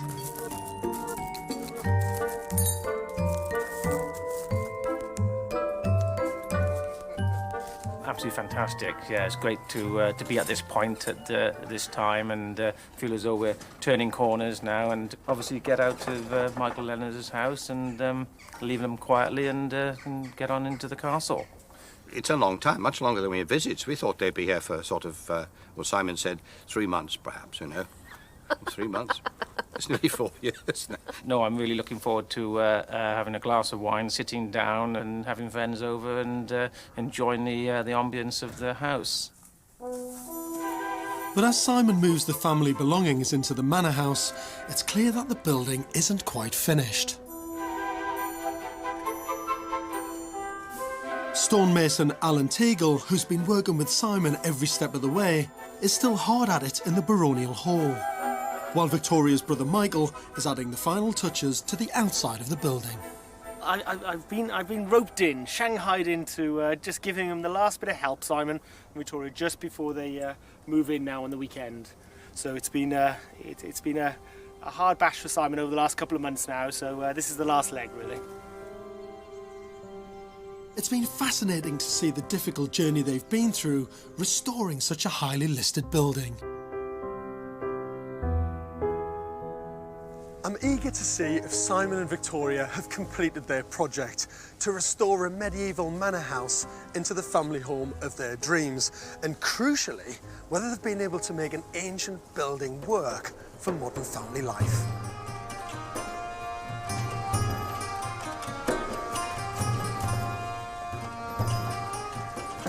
Hello there. Hi, George. Good to see you. How are you? Yeah, good. Hello, family all there. Hi, Victoria. Yeah. Nice to see you. How are you? It looks great on the outside. Good. What a difference. Yeah, different from last time. It looks fantastic. Should we go inside? Great. Hello, how are you? Look at you three. I can't believe it. The first room to see is the kitchen. 2 years ago, it was a gloomy space with no clear function, but today, it's a completely different room. I think it's fantastic. I think it's light, it's bright. When you think about how dark some of these spaces were before, I mean, you really felt like you were in this kind of medieval, dingy structure, and you just lifted it up. And also, we've got underfloor heating in here, Nice. so it helps again. So Again, it's another 21st century addition that you've put in, which is absolutely right for the building. So all been lifted up, packed with insulation, new slab, underfloor heating, and then these beautiful stone slabs on top. It's perfect. You must be quite pleased with it, yeah? After all the hard work? Yeah, very pleased. Yeah, it's wicked being in here now as well. Victoria, what do you think of it? What do you think of the kitchen? How does it work? Yeah, it's great. Yeah? Has it been worth all the effort? Yeah, I think so. Yeah. This is old. Well, it's not new. It's very old, but it's a new thing for me to see. What's this? Yeah, it's basically we've reassembled the Victorian copper that was here before. Obviously, it's you can see it's stainless steel because the price of copper was rocketed at the time. You couldn't afford to do it in copper. No, really, no. It was £400 for a sheet of copper. Is it going to be used or not? I mean, Victoria, do you imagine using this, washing clothes and stuff like that, or not? Yeah, of course, because I haven't got a washing machine. No, I was kidding. It'll probably be used for keeping our beer cold in the summer for barbecues and stuff like that. So, champagne in there. Another modern twist on the old idea. Yes. I like that. Come on. And do you want to lead the way? You can be the boss today. Come on. Next door to the kitchen is the old hook room. Drab and unloved, Simon has worked wonders to turn it into the family dining room, complete with log-burning oven. This is great. It looks fantastic. What a great space. Yeah, it's lovely, isn't it? Really, Good really room, lovely room. It's got an amazing atmosphere since the furniture's come in, and it's taken its own sort of way, and we will embellish it from now on. I'm sure it'll become more of a characterised room. And this space is actually quite genuinely medieval, isn't it? Because you've put underfloor heating in there where you replaced the new floor. But this is the original stone slab floor, so you've got no heating under here whatsoever, have you? But surprisingly, with the thick walls of this building, it's like a storage oven. It keeps the heat inside and surprisingly warm. And what's really interesting is the hall is above us, and there's 4 layers of floorboard there. They've been slabbing layers over the years on it like your onion, just layers and layers. And basically, in between them, because it was a grain store at some stage, all the grain is dropped in between the floors. And it is actually, surprisingly, mega insulated historically. Just because of all that grain. Yeah, so this is probably more efficient than a Code 5 house. It's a great room. It's fantastic, actually.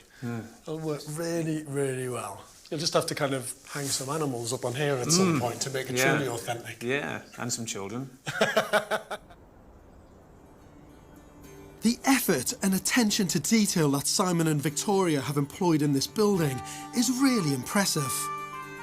They've managed to incorporate the needs of a modern family while at the same time retaining the beautiful historic nature of the medieval house. Up in the 18th century annex, the high level of craftsmanship continues. The bedrooms have been lime rendered and sympathetically restored to a condition that any lord and lady would be proud of.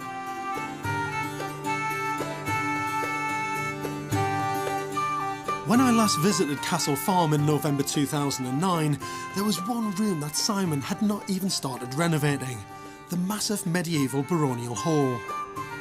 It's turned into a grand medieval storage room. You haven't done anything, have you? No, we can't really.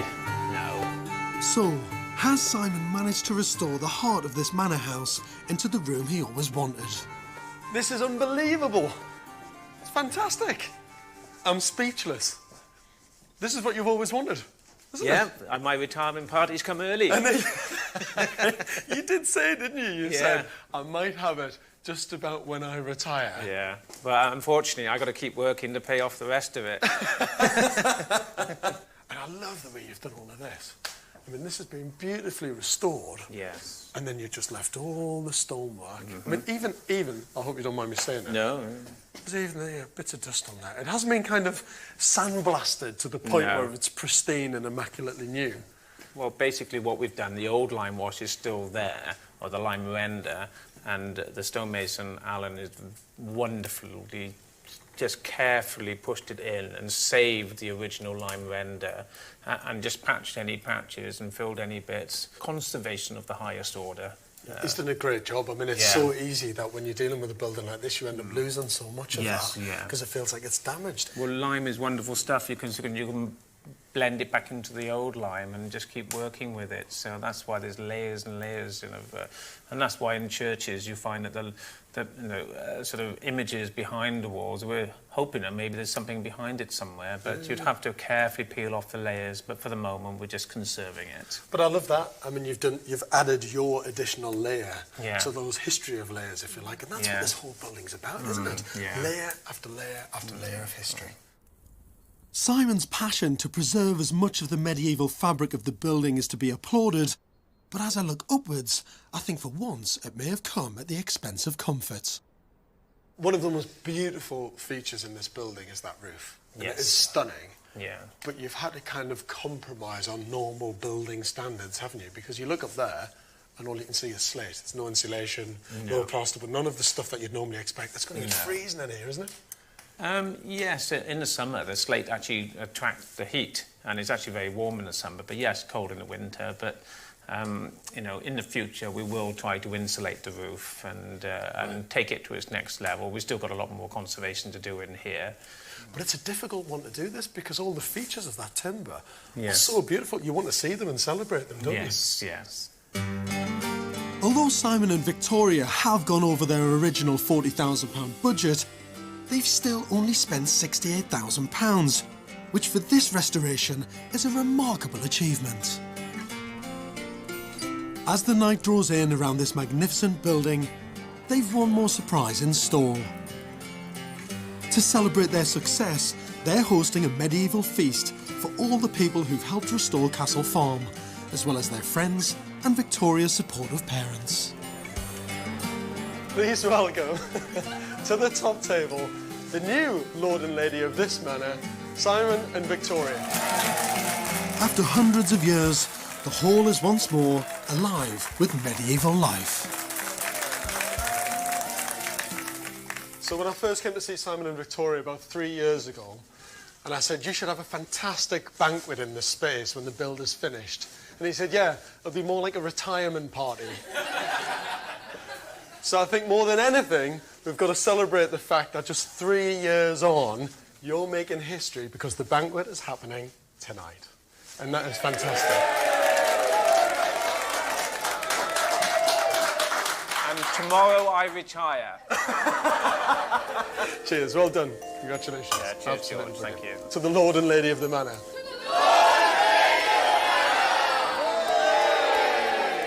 Thank you. Cheers. Cheers.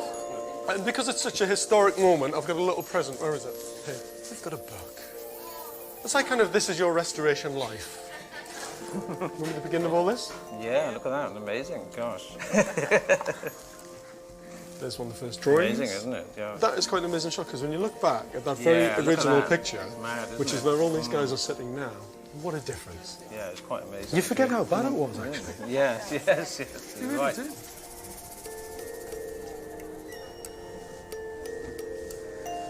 What an incredible building. Simon and Victoria have put absolutely everything into restoring the fabric of this medieval structure. It's taken a huge amount of hard work, effort and determination, and Simon's passion for history has revealed some of this building's most hidden secrets. It couldn't wish for a better custodian. Today, I'm travelling back to the furthest corner of Pembrokeshire in southwest Wales to revisit Gareth and Jill and the derelict church that they made into their dream family home. Gareth is one of my all-time restoration heroes. He took on a humble, abandoned church and absolutely made it his own. Actually, it just works really well as a home, and you've got some great architectural features. I call him the king of eBay. I think I got it for something like 500 quid. Mate, that's like a New York fire hydrant. I get presents every day. But is church living all that it's cracked up to be? Everyone thought we'd have a ghost or something. Or has the dream been shattered? I'll also be uncovering some of the church's history by visiting Oxford to learn about the Victorians and their passion for Gothic revival architecture. They've ripped out everything original, they've ripped out everything that's medieval, and they've filled it through with brand new medieval stuff. And I discover an extraordinary link between our unique building and the ancient Cathedral of St. David's, one of the most important places of pilgrimage in medieval Europe. Thousands and thousands of them, all trying to get to the shrine of St. David. It all began 4 years ago, when Gareth and Jill spent £55,000 on Llanreithin Church. They had very little money for building work and no experience of renovation, but nothing was going to stand in the way of their dream of a better life for them and their two young boys, Flynn and Spike. We came out one lunchtime, got the key and came to see it together. Yeah, and it fell in was... love with it, and here we are. At the time we were living in a run-down terraced house, which we hated with a passion. It's going to be a party house, definitely. I wasn't allowed to have parties in the last place, but this one, this is going to be it. During the restoration, the family are camping down the road at Jill's mother's house. Gareth is a sign writer, but has given it up so he can concentrate full-time on renovating the church. On the side, he also earns a bit of money as a sculptor, making work to commission in wood and metal. Although he has no building experience, he's hoping his practical knowledge and can-do enthusiasm will carry him through. With no money for builders and Gareth working alone on site, Jill has taken a part-time job at the local post office. We sort of swapped roles really. I'm bringing home the bacon and Gareth's out there building most days. And if that's not enough, what with juggling the school run and feeding the boys, she's also taken another part-time job in the evenings, working at the local wine shop. On her combined income, they hope they'll get a mortgage for a further £55,000, which is their budget for this project. Which means they could end up with a detached family home for an incredible £110,000. There's one drawback though. The graveyard was not part of the sale and is still in use, so they have no garden and are surrounded by burial plots. I find this completely bizarre because normally when you think of a church building that someone's going to convert, this would be deconsecrated land. There wouldn't be any graves here, there'd be no dead bodies, but look at it. This is a usable graveyard. Hello? Hello. Oi, shush. Karen, how are you? Hi. That's Honey. How are you doing? George. Yes, I am. Come on up. This is great, isn't it? Yeah, we like our little shed. Well, it's a building that looks absolutely packed with character. I mean, it looks beautiful. Absolutely amazing. The church footprint is 1,400 square feet of open plan space, and it's a classic Welsh country parish church. Originally built in medieval times, it was rebuilt in the Gothic revival style by the Victorians in the 1850s, when the roof fell in. We haven't actually got any electricity, so I hope you're having cups of tea. Look at this, though. It's fantastic, isn't it? This is absolutely beautiful. Overall, it's a pretty robust building, isn't it? Yeah. And what a space. With no architect on board and Garrett's lack of building experience, I'm dying to see their plans. Are these all your drawings, by the way? Yeah. Oh, they're quite cool, mate. I tell you, as an architect. They all look quite There's good. nothing to it, George. It's easy. What the hell do you need me See, for? you're practicing, I'm doing it. I'll bear that on mind through this build, mate. Jill and Gareth plan to put a brand new floor in and have an open plan downstairs with a kitchen and dining room at the north end, hallway and large living room. A spiral staircase connects upstairs where there'll be a master bedroom and 2 bedrooms for the boys, with a large family bathroom. Gareth was so eager to get going on his design that he jumped straight in and started digging up the church floor. Big mistake. There's a bit of a problem in that when we bought it, we thought we owned it. Yeah. Which we did, but we didn't realise we weren't allowed to do any work on it. So you've broken the first golden rule, Gareth. You don't do work to an archaeological building, this an is what needs old to be building. known. This is what people need to know, is that if you're buying an old building before 1800, that it's going to have to get an archaeologist in. Yeah, and it's costs going to money. be 250 to 400 quid a day that you have to pay. Yeah. And it can be weeks and weeks. But you thought you'd just ignore that and you'd just carry on and do some building work? Of course. Did you find anything in the building? Originally, up in the front bit of the church here was the altar, and it was quite badly vandalised. We're thinking of maybe donating that to the local museum or something like that. Fantastic. Or I'll just stick it on the front of my car. I like that. Super nice. Learning about a building's history is an important part of any restoration project, and hopefully this is where I can help.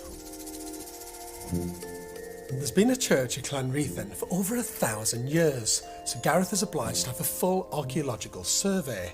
Anything that's dug up could be historically significant, and the signs are the archaeologists could have a field day. I found a picture of Llanrheithin's medieval stone font in the 1925 inventory of Pembrokeshire's ancient monuments, and Gareth's altar cross could be from the same period.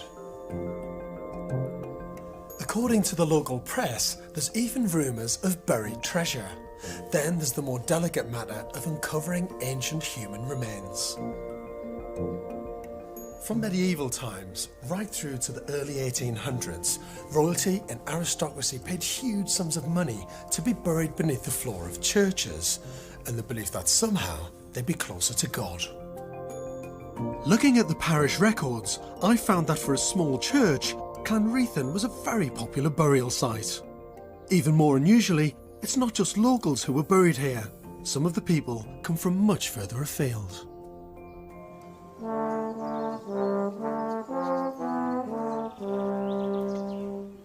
I'm intrigued, so I've arranged to meet Mark Horton, Professor of Medieval Archaeology at Bristol University, at nearby St David's Cathedral. Founded by St David, who was buried here in the 6th century, the cathedral was really put on the map in 1123, when the Pope decreed that it should become a centre of pilgrimage for the Western world. All this church was built on the proceeds of pilgrimage. The pilgrim industry of the 12th and 13th century was all attached here to St David's. Everyone wanted to come and see the shrine of St David. And was there a lot of people doing that? I mean, Yes. would this place have been kind of rammed with pilgrims? Thousands and thousands of them, all trying to get to the shrine of St David. And Llanrheithin, where does that come into the picture? Well, Llanrheithin is on the way. Right. It's about 10 miles away, so it's almost the last stop before you got here to St David. It was a kind of motorway service station, if you like, on the way. If Llanrheithin is a service station, then it was on the equivalent of the medieval M1. And with all those crowds passing through and the close association with St David's, I now understand why so many people chose to be buried at our little church. Of course, this is the shrine. Fantastic. I thought it was going to be over here, like Pride of Place. Oh, no, you had to get it close to the pilgrims who are coming down the side passage, you see. Because part of it is to touch it. Yeah. And these little holes, for example, are to put your hand into. Do you see there's a hole right through like that? There's nothing in there, is there? No, I don't think so. So say you've got a broken arm or withered arm or something like that, so you can get even closer to the saint. You'll be touching the saint. Even before it took off as a major pilgrim destination, St David's had always attracted great riches. But all that gold and silver made it a prime target for plunderers. In the 11th century, the Vikings made devastating raids on the cathedral, And Mark's got a theory that once again links this place back to Clanreithin. But the really interesting thing is maybe some of this stuff that was looted from the church found its way to Llanreithin.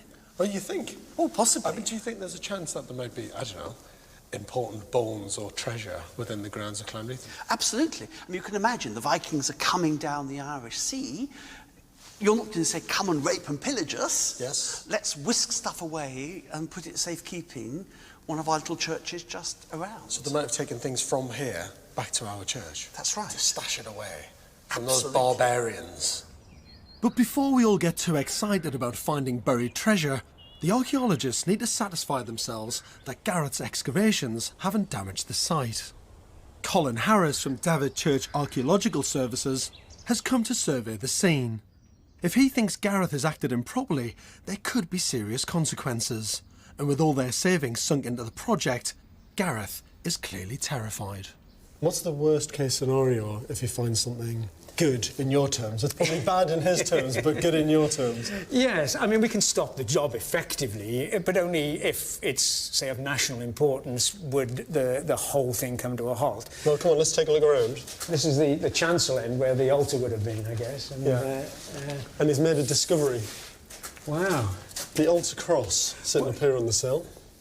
Is this something that Gareth can keep, or does he need to give it to someone? Does it have to go somewhere, or can it stay in this building? If it was defined by a coroner's court as treasure, and he probably wouldn't be able to keep that. Okay. May get the money, but he may get the money from it because that's changed now under the new Treasure Act. Because I think Gareth's going to turn into some sort of Indiana Jones in this place now, and he's going to be sort of brushing away, digging to try and find some money to pay for this build, I think.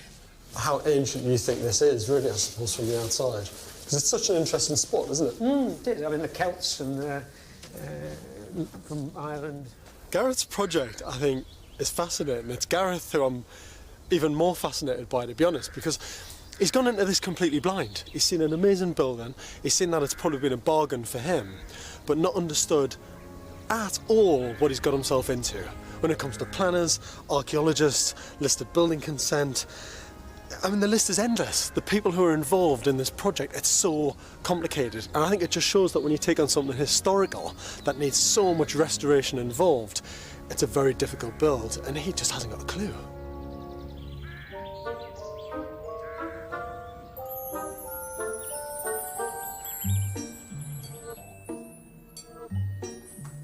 To save money, Gareth has surveyed the building and drawn up his own plans. But architecturally, I think he's missing a trick. If he's going to make this building work for a family of 4, he needs to be a lot more creative with the space. The main issues that I've got to tackle here are the head height. So the idea that the floors shouldn't cut across the windows and all the rooms should be balanced and well organised. There's also the bathroom, which I think is too big. Ideally, what I'd like to do is squeeze in a kind of small shower room in here and actually create better-sized bedrooms for the 2 boys, because at the minute they're just far too small.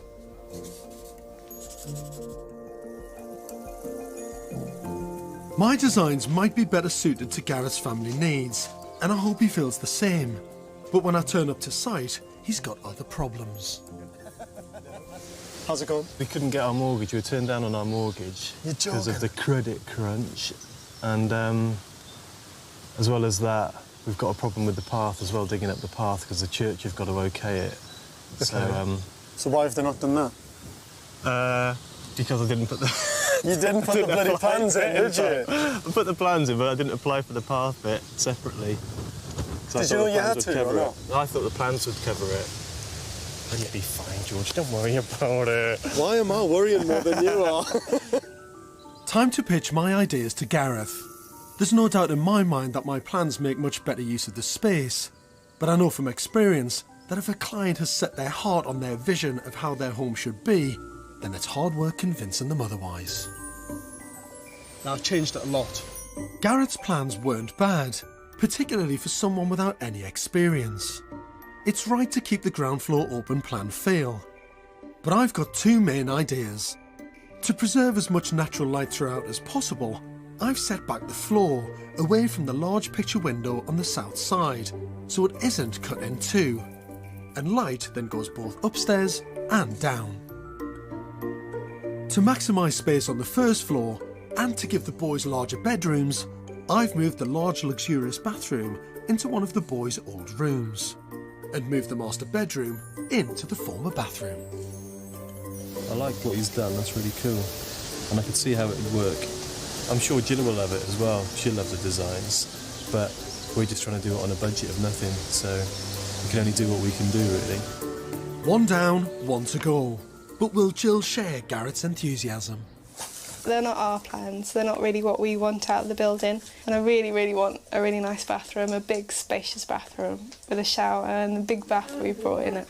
I'm afraid it's the big thumbs down.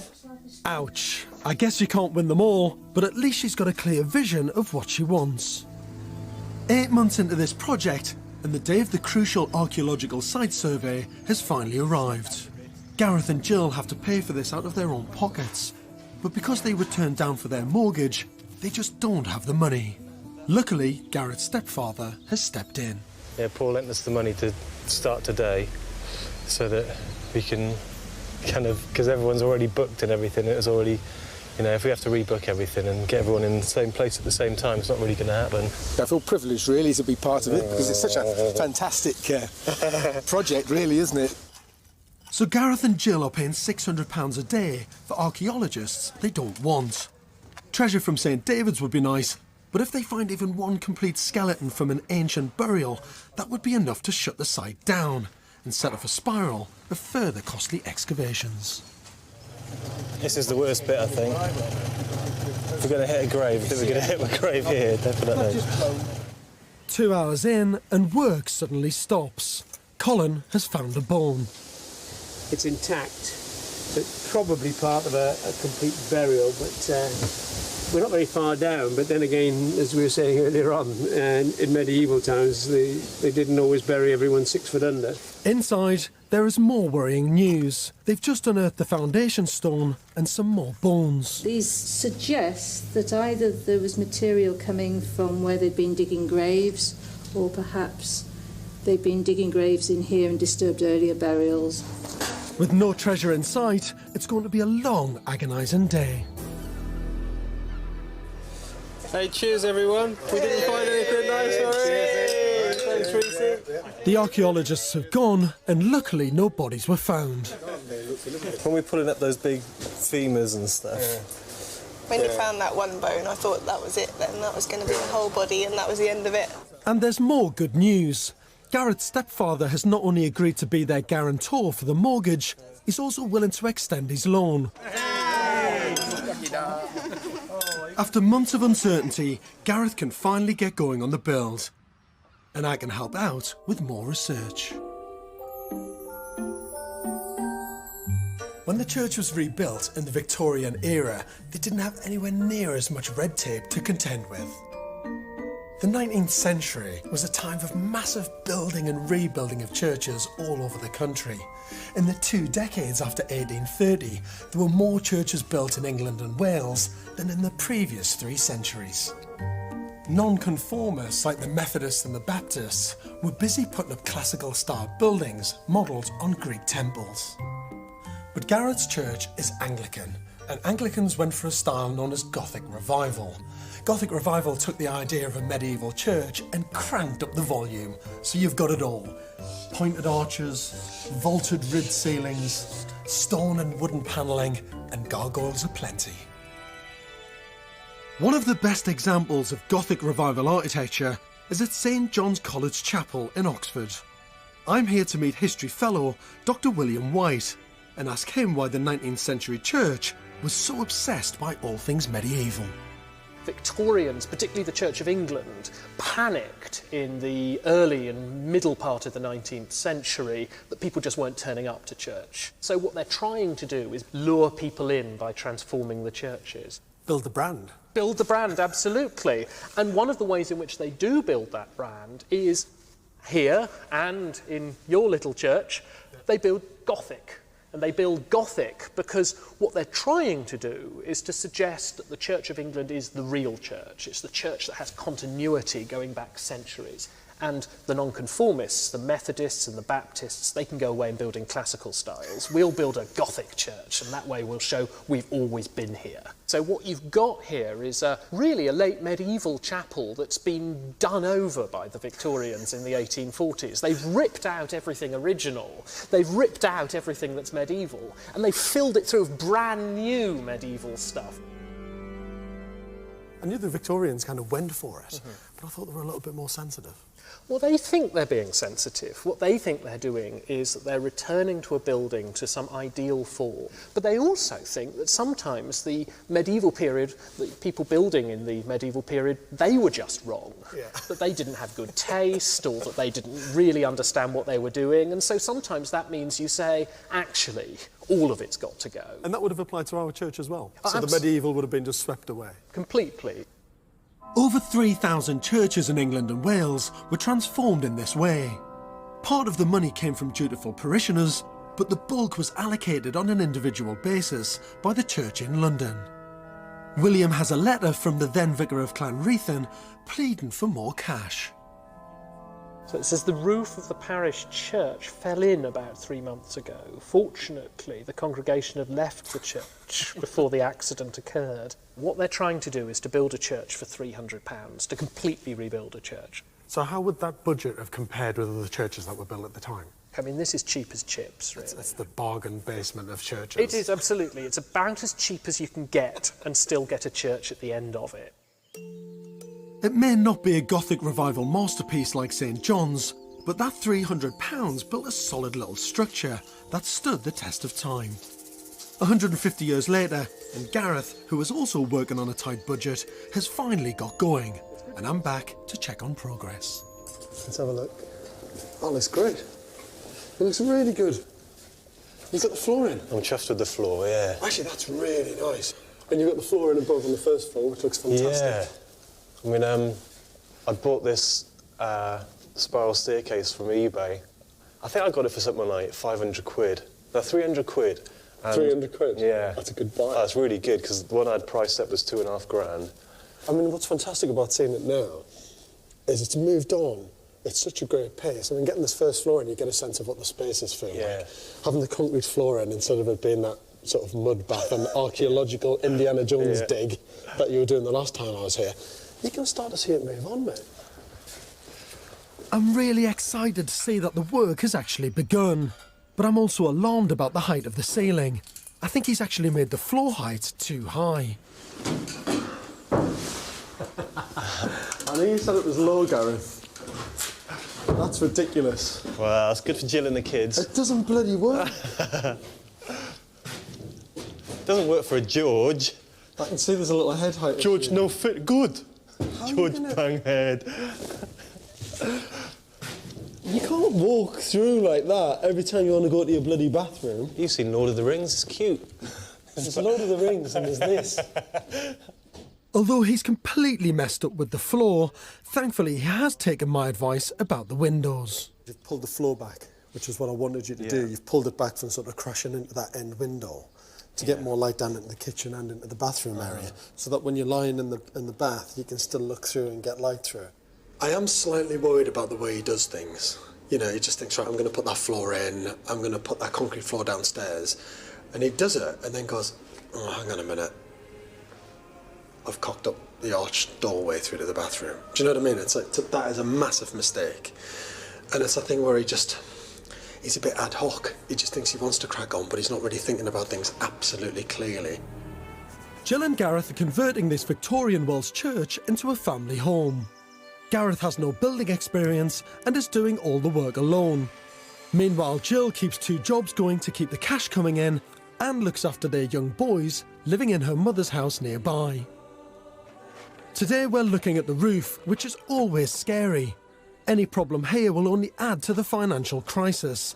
Currently a shortfall of at least £15,000 and no contingency. And when we take off the timbers, there's a big problem. This isn't just woodworm either, this is like big. You're going to dry run. The more work this roof needs, the more money. Yeah. The money is one thing you haven't got. the strain on their budget has taken its toll on Jill. Yeah, I tend to wake up at about 4 o'clock and add everything up in my mind of what Gareth's spending and what we've got left, and it doesn't really help. To save money, Gareth has decided to fit the 110 new roof rafters and 3,500 reclaimed Welsh slates himself. To compound the stress, the Welsh winter drizzle and cold have kicked in. The weather's been terrible. Might get 2 days in a week, really. That's how bad it's been. But then we had really good weather over Christmas and New Year and no one was working then. You know, and I think Jill would have probably left me if I started working over Christmas and New Year. Despite Gareth's outwardly youthful spirit and seemingly fearless naivety, his solitary obsession with the chapel has begun to drive a wedge in their relationship. The building that was supposed to bring this family together is tearing it apart. Jill is no longer coming to sight. Last time she came out here, she hadn't been out here for a while. And we had a bit of an argument and she went storming off and walked home from here, which is about 7 miles, with me driving alongside her and she was giving it stacks. I got her mum to come out and pick her up. To have a fight with me on my only afternoon off, it just really hurt, and I thought, he's so involved in what he's doing, he can't see that I need him as well as the church needs him. And I thought, basically, we'd have to put the church on the market and we'd have to split up because it just came to a head about windows of all things. But it was more than that, and I thought it was time to walk away, really. But I didn't realise it even until now, like how bad things were for her. Still alone on site, Garrett's in danger of making some big mistakes. I'm really alarmed by the window near the staircase. The wall is cutting it in half, and it's not ideal. That's a bit shit. It is, isn't it? Why can't you curve this as a form and bring the window into this space, into the bedroom space? You don't want to do it? Do you want to keep straight lines? No. Garrett seems to be making some irrational decisions because he's tired and just wants to get the building finished. I've got to keep him focused to make this restoration something he's proud of. So Gareth, if you've got that curved piece of plywood there, and it curves around this side as well, and it goes all the way up to this level, yeah, which means it doesn't affect the kind of beautiful slope of the roof above, means the wall's following the curve of the stair, because the stair's sweeping round the line of that plywood. And the beautiful thing about that is as this plywood peels away and forms this curve, that window now becomes part of that bedroom. And that's what this is all about. How do you get the light from that small arched window into the bedroom? The project's at a critical point. There's no money, an ever-increasing overspend, and a marriage on the rocks. The last thing I need is Gareth losing heart. This building is more about you than anything else. It's about your attitude to something, your attitude to building, your attitude to design, your attitude to construction and problem solving. It's completely unique. And that's what's reflected in, literally within the stone and in the timber and in the staircase and the stuff that you're picking. That's what makes this building special, man. You're creating a piece of history here.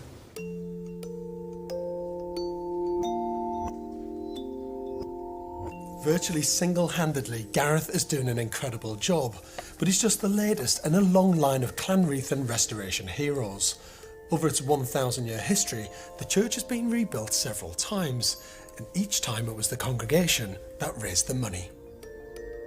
And the same is true all over Wales. Llanrheithin is one of 1,000 medieval churches, many of which are still standing today.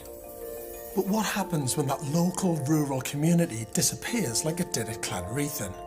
In 1833, the population peaked at 141. But with the mechanisation of farming, there were less jobs on the land. So families began to leave to go to towns and cities and to work on the railways.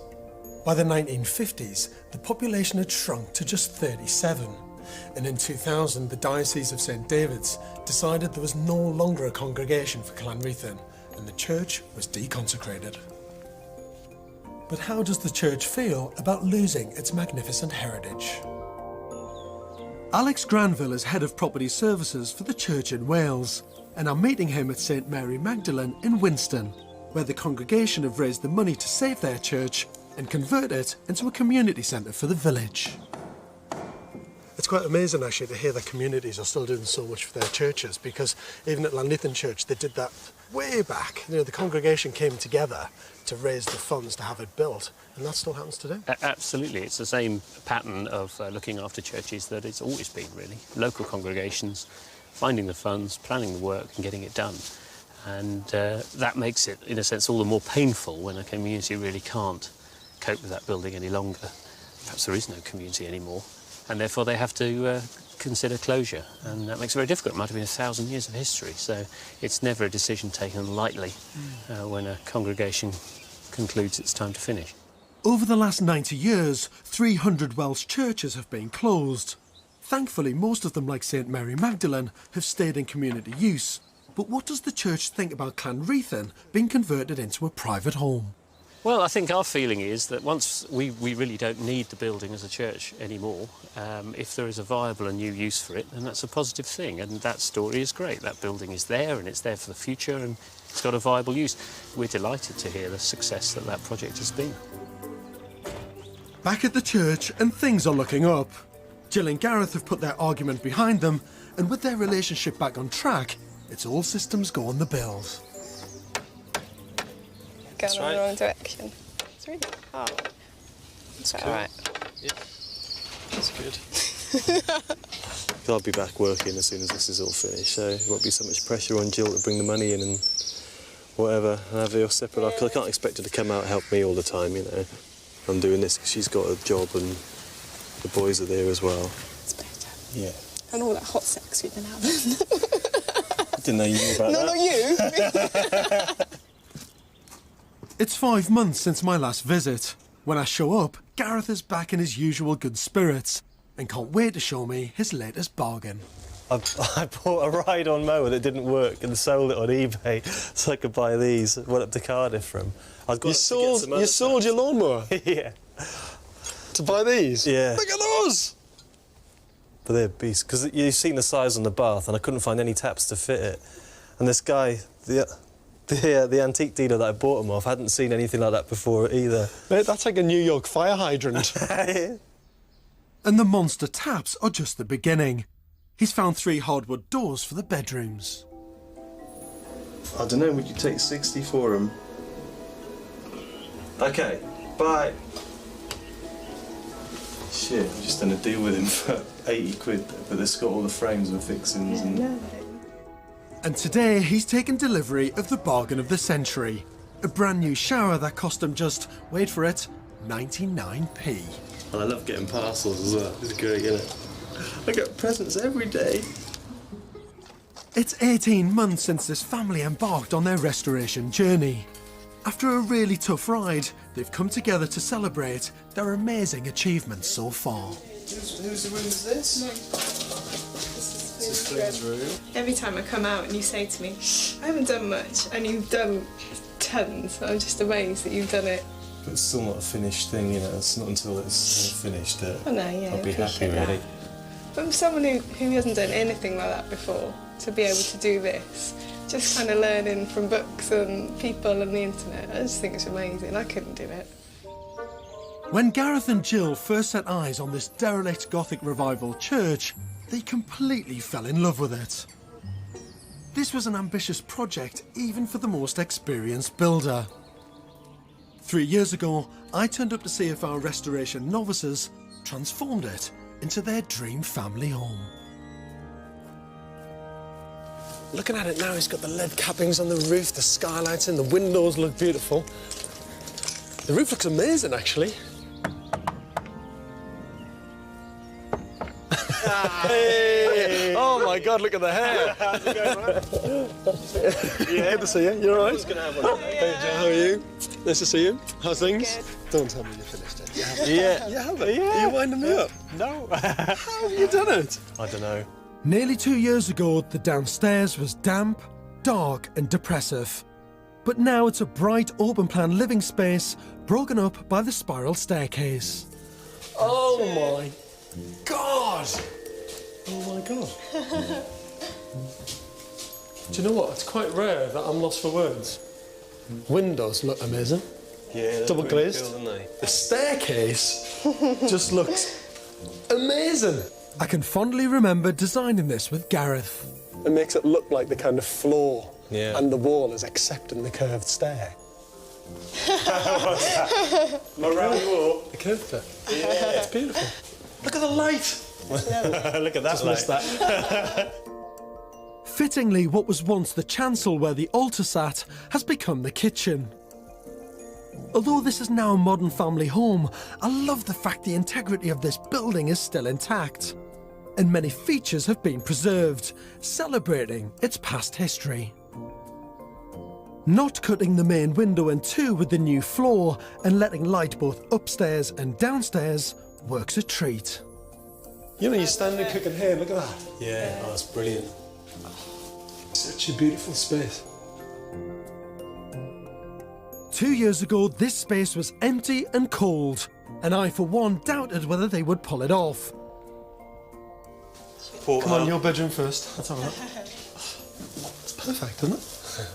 But one look at the master bedroom, and those fears are gone.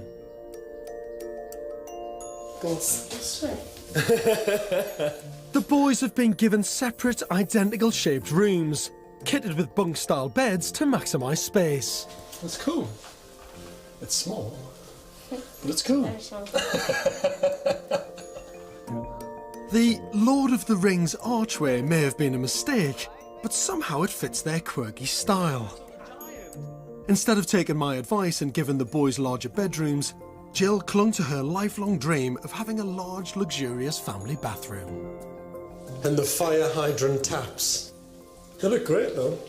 And you've done the glass panels. Look at that view! Yeah. Oh my God! The little windmills, look.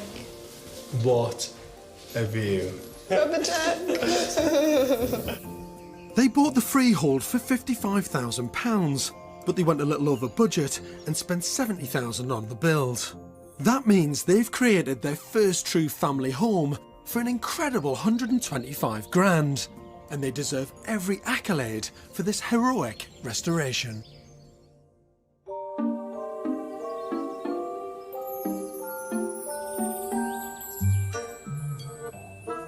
The family are now all settled in, but has the church answered their prayers for a blissful new life in the country? I would say it was very serene and, I don't know, just a pleasure to come home to, really. We just all seem a lot happier. After he finished the build, Gareth continued his passion for sculpting, but he's also got a new source of income. Every time I went out to the pub, someone would ask me to draw on them, and then they go off down to the tattooist and have it tattooed. So I started doing it myself, thinking it'd be really easy, and it wasn't. It was really hard. And it's been a really steep learning curve. It's been good.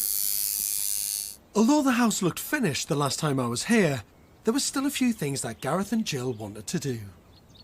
We got all a bit excited and just moved in and forgot about the outside. So, yeah, we're going to do a bit in the garden, a bit of landscaping, just make it look smarter because it's just kind of been left on its own, really. But it's not all good news. The huge bathroom that I was always against hasn't lived up to expectations. The bath with its epic taps is just too big, and even their oversized hot water cylinder doesn't manage to heat up enough water for a satisfying soak. The bath has to go. We built the bathroom around the bath, so I'm going to have to break it up to get rid of it. And to get it out to put a new bath in. Jill kind of knows I'm going to do this. I did say I might try and have a go at the bath today, but I don't think she realises what I'm up to. Ready?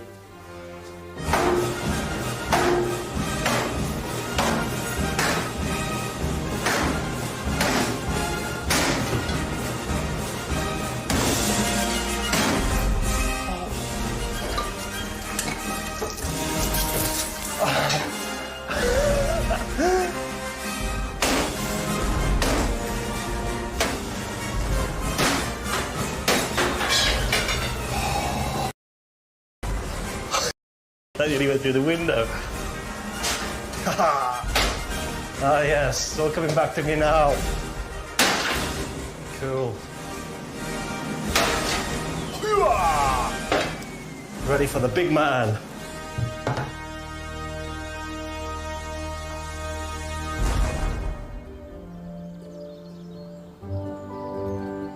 It's been 2 years since I celebrated Gareth and Jill moving in. Now I'm back, I can't wait to find out how they're doing. Has the church stood up to being a home? Hey boys, how are you? That's a surreal spot for a set of goalposts.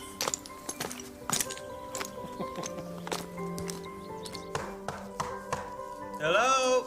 Debt collectors? No, I'm joking. How are you? You alright?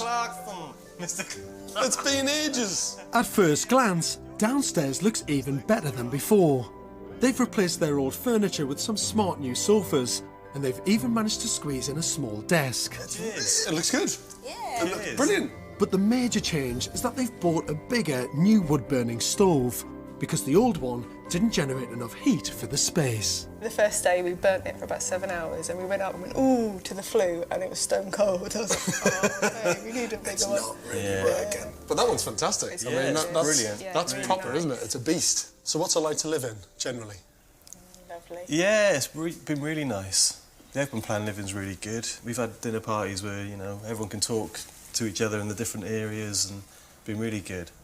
But does the open plan work, Jill, in terms of the family and the kids? There's a few bits that is a bit noisy maybe, and you need somewhere to put them away. Maybe an extra room would be great, but yeah, that's nice. Extra room? Yeah, you know, where you can lock yourself away a bit. Actually, it just works really well as a home, and you've got some great architectural features picking out the old parts of the building. You wouldn't want to lose them. I think you've got the balance absolutely right. Oh, thank you. I love it. What about upstairs? Shall we have a look? Yeah. Come on, lead the way. Hasn't weathered so well, the upstairs. Oh, really? It's because you've been busy up there. The staircase is looking as beautiful as ever. Looks fantastic. Yeah, gathering that rust. So you're good up here. Very nice. It is. We like it. So what about these bedrooms then? The small bedrooms. How are they working out for the kids? They've been really good, except Flynn got a bit freaked out coming down the steps all the time, you know, because it's so steep. So he does still sleep up there now and again. He's got his bed made up there, and it just depends how he feels. He kind of emigrates. But then, you know, what could we do? Apart from having 3 massive down rooms.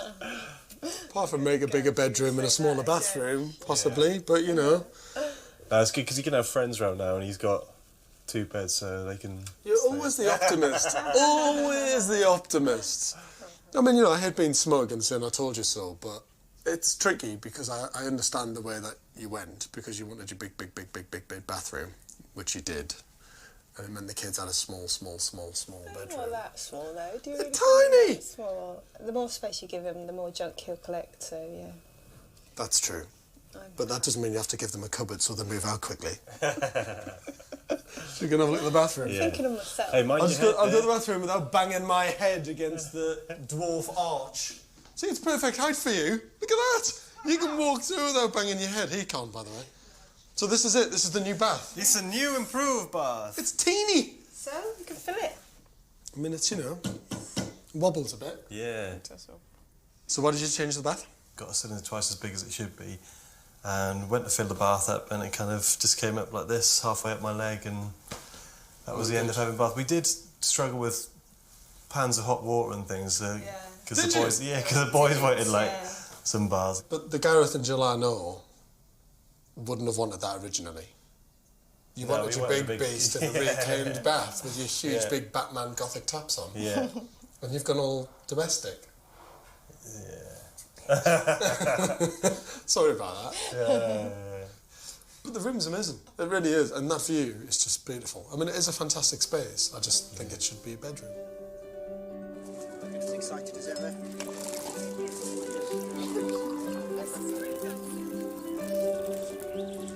You know, seeing Gareth, Jill and their kids settled into their home is an absolute pleasure.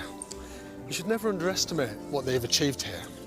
Gareth had never done restoration before. He'd never even done a building project before. And against all the odds, with all of the pressure they were under financially, they have pulled off one of the best restoration projects I've ever seen. Gareth once said that he never wanted to live in an ordinary house. The great news is, neither him